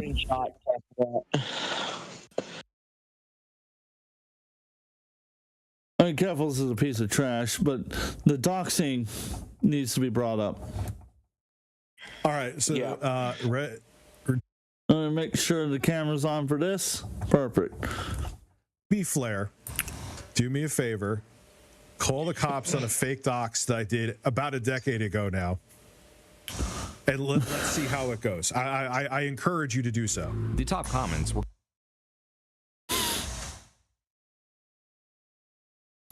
Wow. It's admitting it, so I mean, he's a doxer.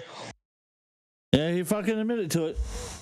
That's all can be said. Fucking respect for that. If RTU did nothing else wrong but dox, I would still hate him because I hate doxers. So fuck off. Absolutely. Let's see, man, because there's so many more clips of him. I'm kind of just play them, and we'll have less to say between each one. We'll speed it up a little. Because the more I'm thinking about it, the more I'm just angry. Just pure rage seeing all of this. I thought this was gonna be a kind of fun, chilled, relaxed, but now I'm seeing it. It's like this man ain't fun. This man's a fucking horrible monster, just a monster. And some of these were like, hey, this is just goofy or whatever. Most of this shit towards the end of this is like asshole. And it's like a tip of the iceberg of all the stuff I could have sent you. Oh, I'm sure there's more, and I'm scared. But let's continue. People is what she had said. Thank you. Go back to sleep. I'll be getting the kids tomorrow. Have a good evening. All right. Bye. What now, bitch?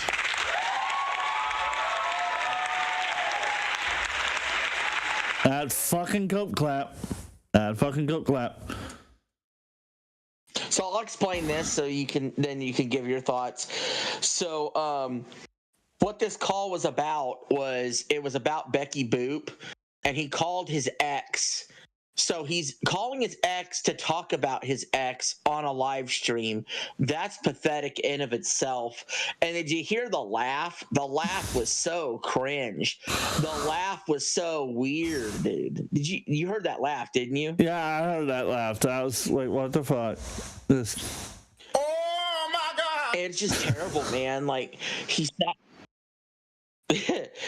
sat there and like called up his ex to try to confirm that Becky Boop like is a whore on Craigslist while she's trying to sleep, and that's the mother of your children. Bruh. It's cringe, man. Just say. Bruh. One more time, just bruh. Thank you. I bet you, Dan. I fucking you. Fucking tip off.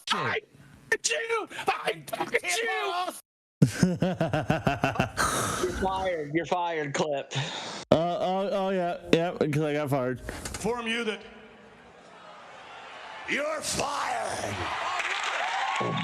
That was beautiful timing.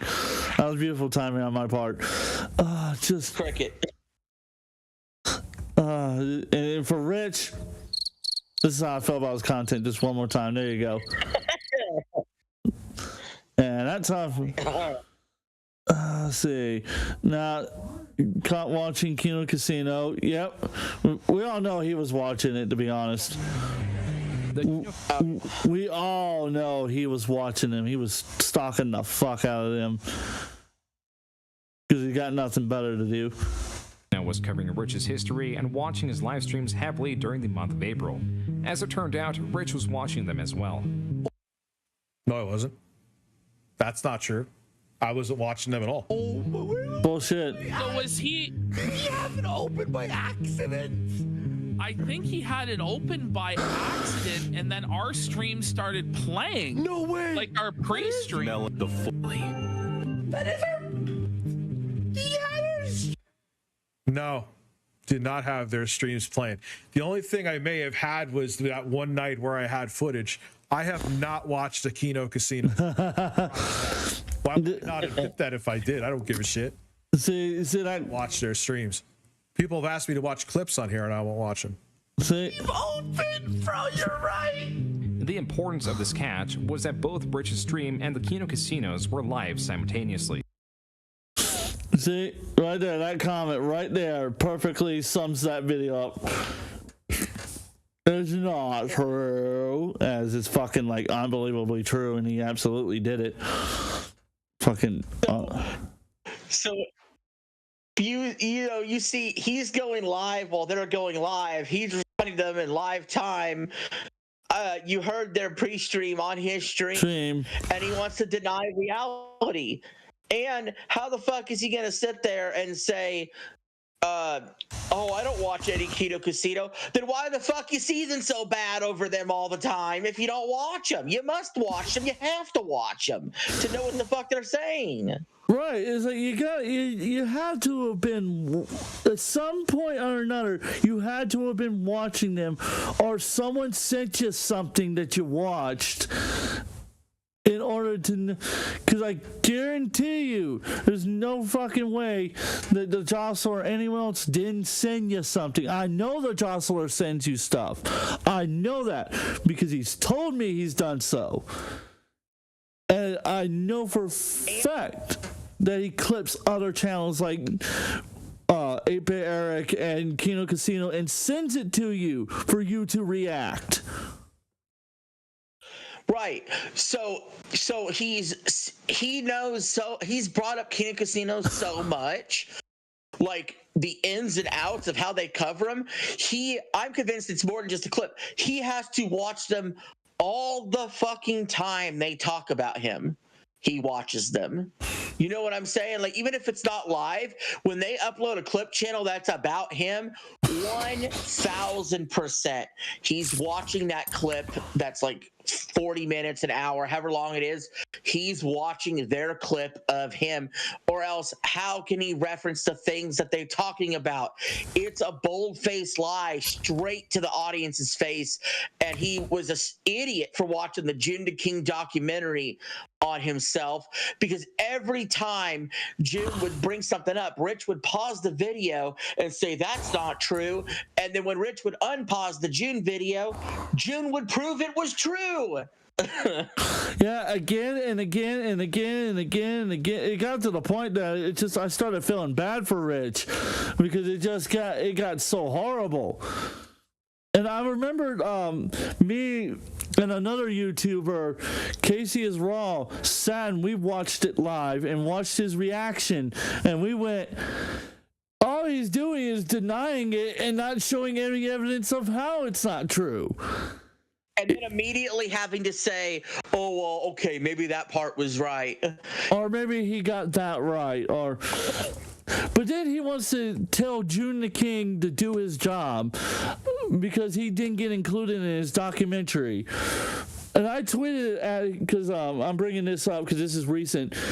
He tweeted at 8-Bit Eric and said that 8-Bit Eric was supporting people who were talking about killing his daughter, when 8-Bit Eric made it very clear that audience members who were threatening Rich or his daughter was banned from the server and banned from his channel and would be reported for that behavior.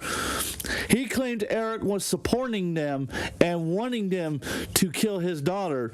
And he talked about how June the King should have let him in his documentary. I quote tweeted him and said that, talk about spreading a false narrative. You bitch and whine about how June the King didn't let you in your own documentary, but you're telling lies about a thing that never happened. Oh, and that brings up another point. So he wanted to get so badly on the June the King documentary to try to slide things over, right? Yep. Then when other content creators like me or you call him out and say you can come on the show yourself and defend yourself, what does this guy do? Nothing. And you want to know the truth? He is well fucking aware of the both of us because he's called you a predator without evidence, and he called me a prick on my former channel. How would he know who I am and that I'm a prick if he didn't know I was covering him in videos and then took me down, my old channel down? And he's admitted to doxing people before and flagging people. He's a piece of shit. Absolutely.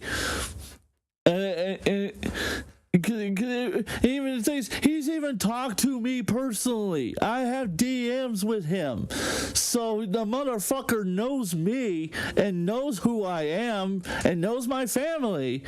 He knows that I don't put up with bullshit whatsoever. So it just goes to fucking show you what kind of person he is. And this right here, and this beautifully ties into this next clip we're about to watch. Just get ready for this one, audience members. How do you have these many skeletons and with Jay screw up this badly and think this is going to end well for you? You know, I mean, look, like I said in the other, Jay could light my house on fire and people would be like, well, you fucked me. But after, like, the hate wave subsides, which generally it always does, you're going to look real fucking bad. That's another thing I could send to his employers now. And a random concerned consumer of a film company that he may work for, they may want to see that. Harassment, doxing, threatening is like just a fucking list of horrible shit that he's done. Just keeps piling up. I've never seen, and I've been getting my family in the wrestling business. Vince McMahon.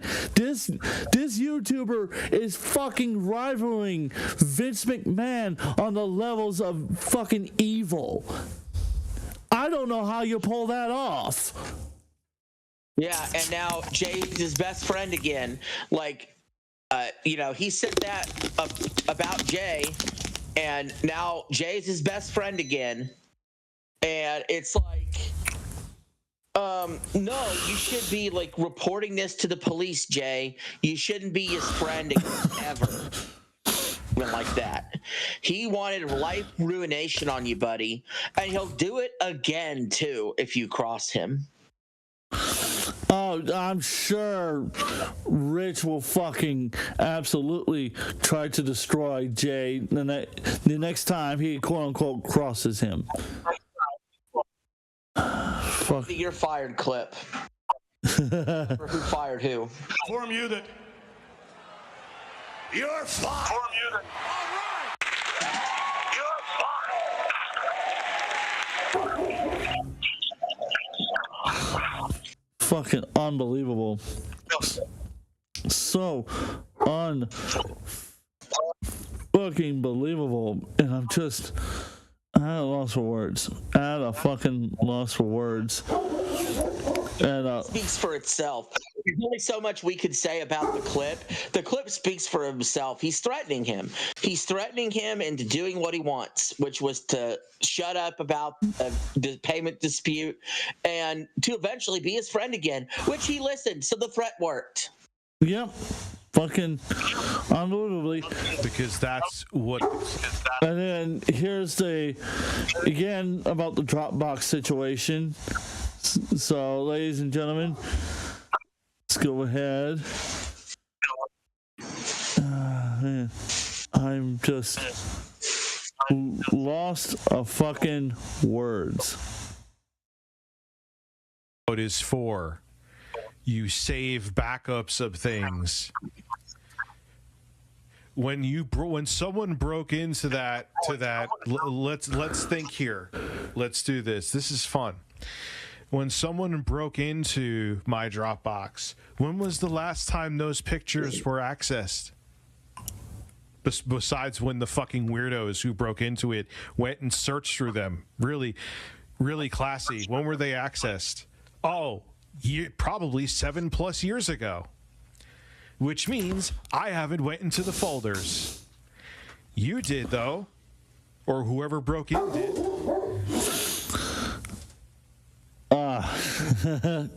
Unbelievable. So, who is the actual weirdo? All I did was those photos around that. I just, again, with the lying, it's unbelievable. Unfucking believable. Unbelievable. Loss of words, ladies and gentlemen, loss of words.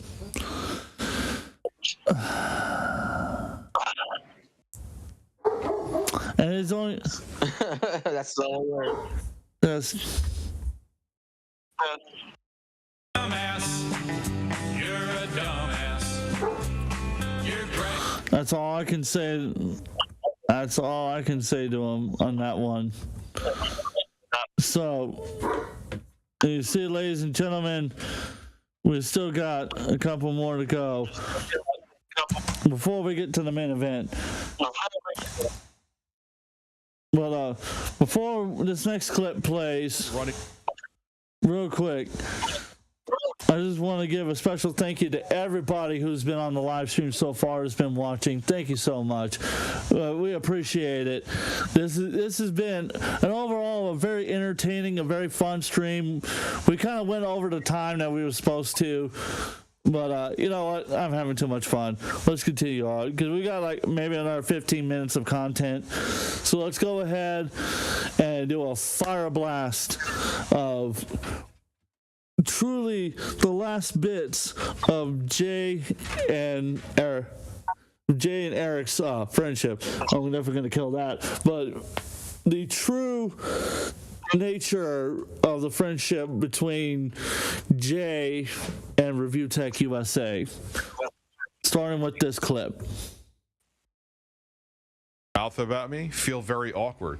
So here is the thing. Every time a content creator, not trolls, who gives a fuck about trolls?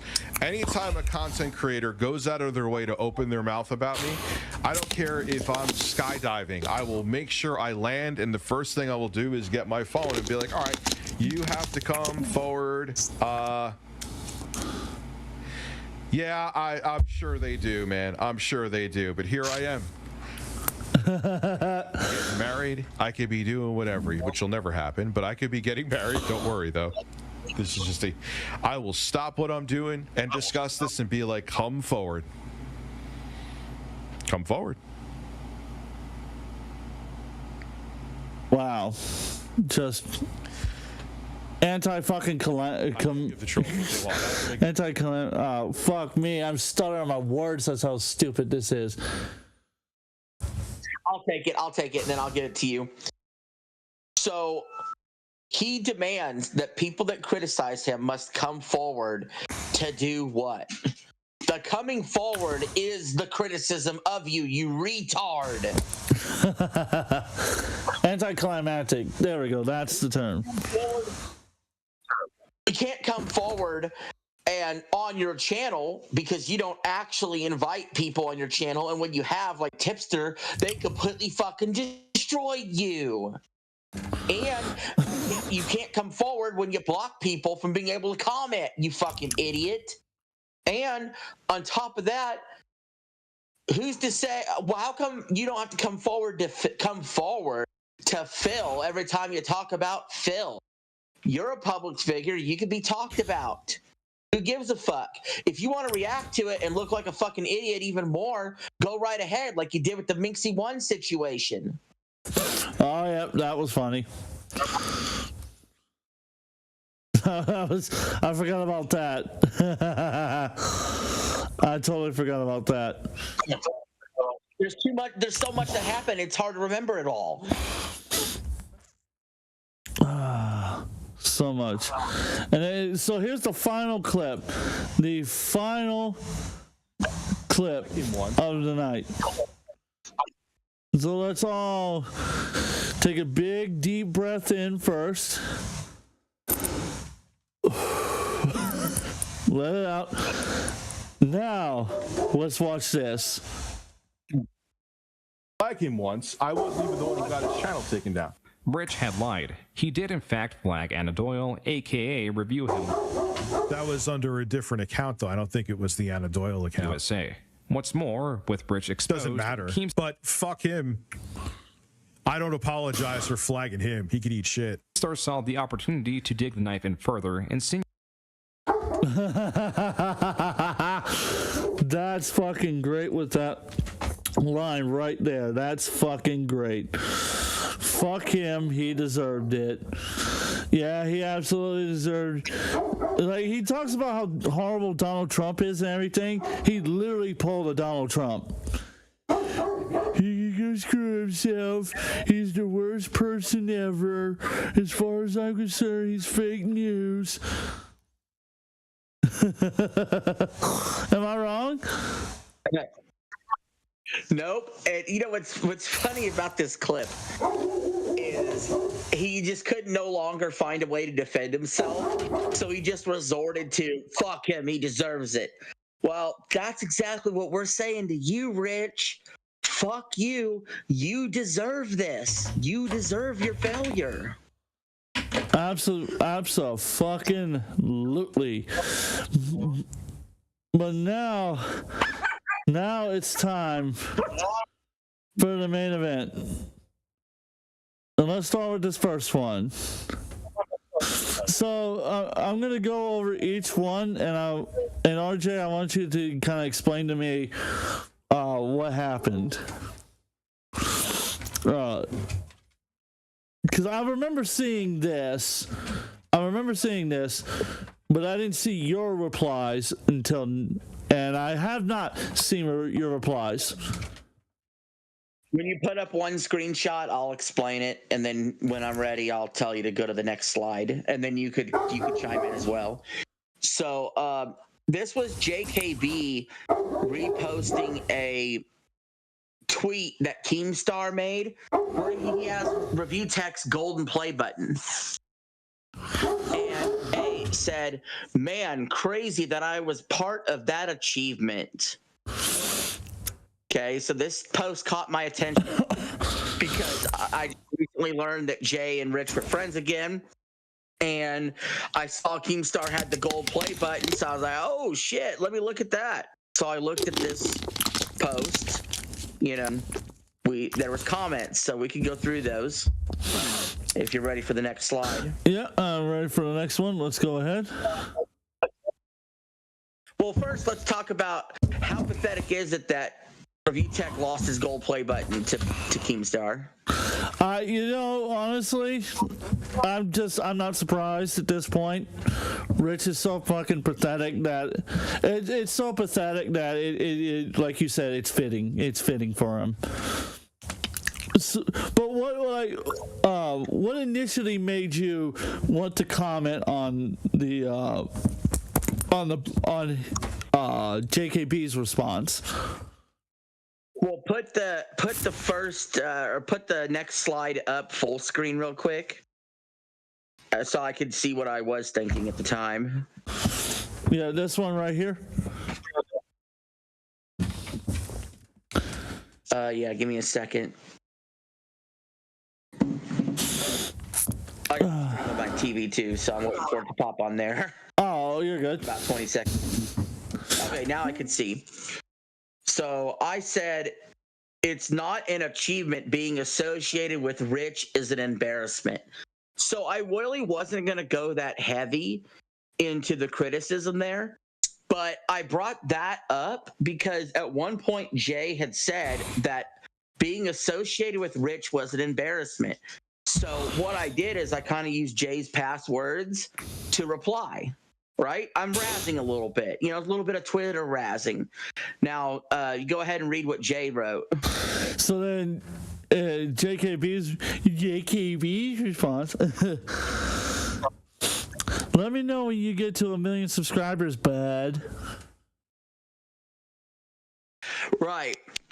So to respond to what JKB is saying right here, before I even read my response, I want to point out that it doesn't matter if you have 1 million subs. It doesn't exist anymore. Yeah, the channel's fucking gone. All right. You want to read what I said under Jay?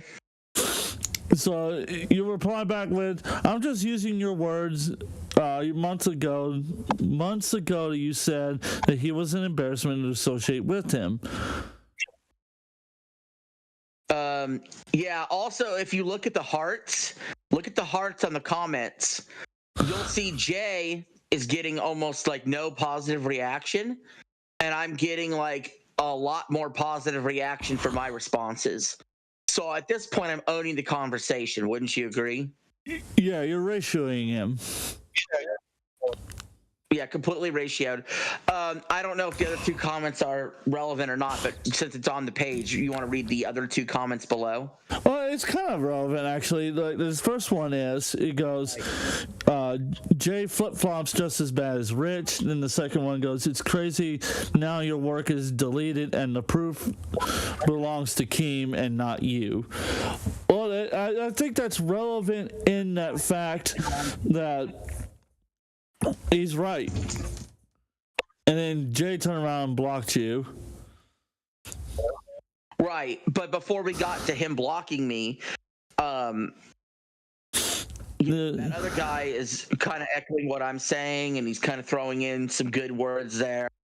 I think we're ready for the next slide. Yeah, right here where it goes, Jay is the type of... Right there, didn't he? Yeah, right here. Look at a Canadian pussy has blocked me. So that was the only interaction we had on Twitter, and then he blocked me. That was the only interaction we had on Twitter that day, and he blocked me. Which is really fucking funny if you think about it. So mildest criticisms immediately blocked. So I go to the YouTube channel where I was a gifted member. And that's on the next slide. And that's when this pops up.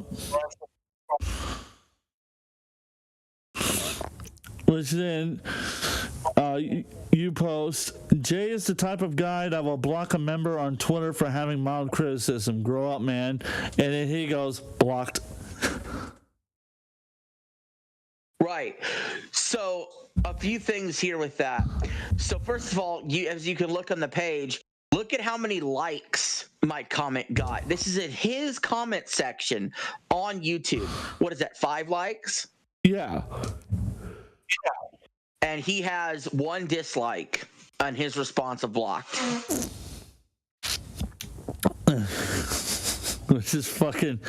So I rated him in his own comment section. Which is fucking hysterical, and I guarantee if I find out, because now I know which stream it is, I guarantee if I looked for it now, I'd probably see that the response has gotten more likes, if he hasn't already deleted it. Right, and then that brings us to that. Is this the final slide or clip? Yeah, that's it. The docket. That is it. Okay. So let's keep this in mind. I am somebody who has paid money to Jay before, right? Yes. I've been an avid watcher. I supported him the entire time through this entire process. Okay. Was even okay with if he didn't want to Rich, I was cool with him ignoring Rich as well. So either way, he constantly flip-flopped. He constantly was like, friends, ignore, debate, whatever. He was all over the map. And the whole time, as long as he wasn't friends with Rich, I was cool with him. Now, I make a mild joke on Twitter responding to him. His immediate action is to block me. Okay? So then I go to his YouTube channel, and his immediate action is to block me because he can't handle the heat. Obviously, I was getting more likes. I was ratioing him in his own Twitter and his own YouTube section ratioing him. He wanted to try to throw numbers out at me like, oh, well, you never hit 1 million subs, bud. Let me know when that happens. Jay will never hit 1 million subs either. He's at 60-something thousand and going down since he's been friends with Rich, by the way.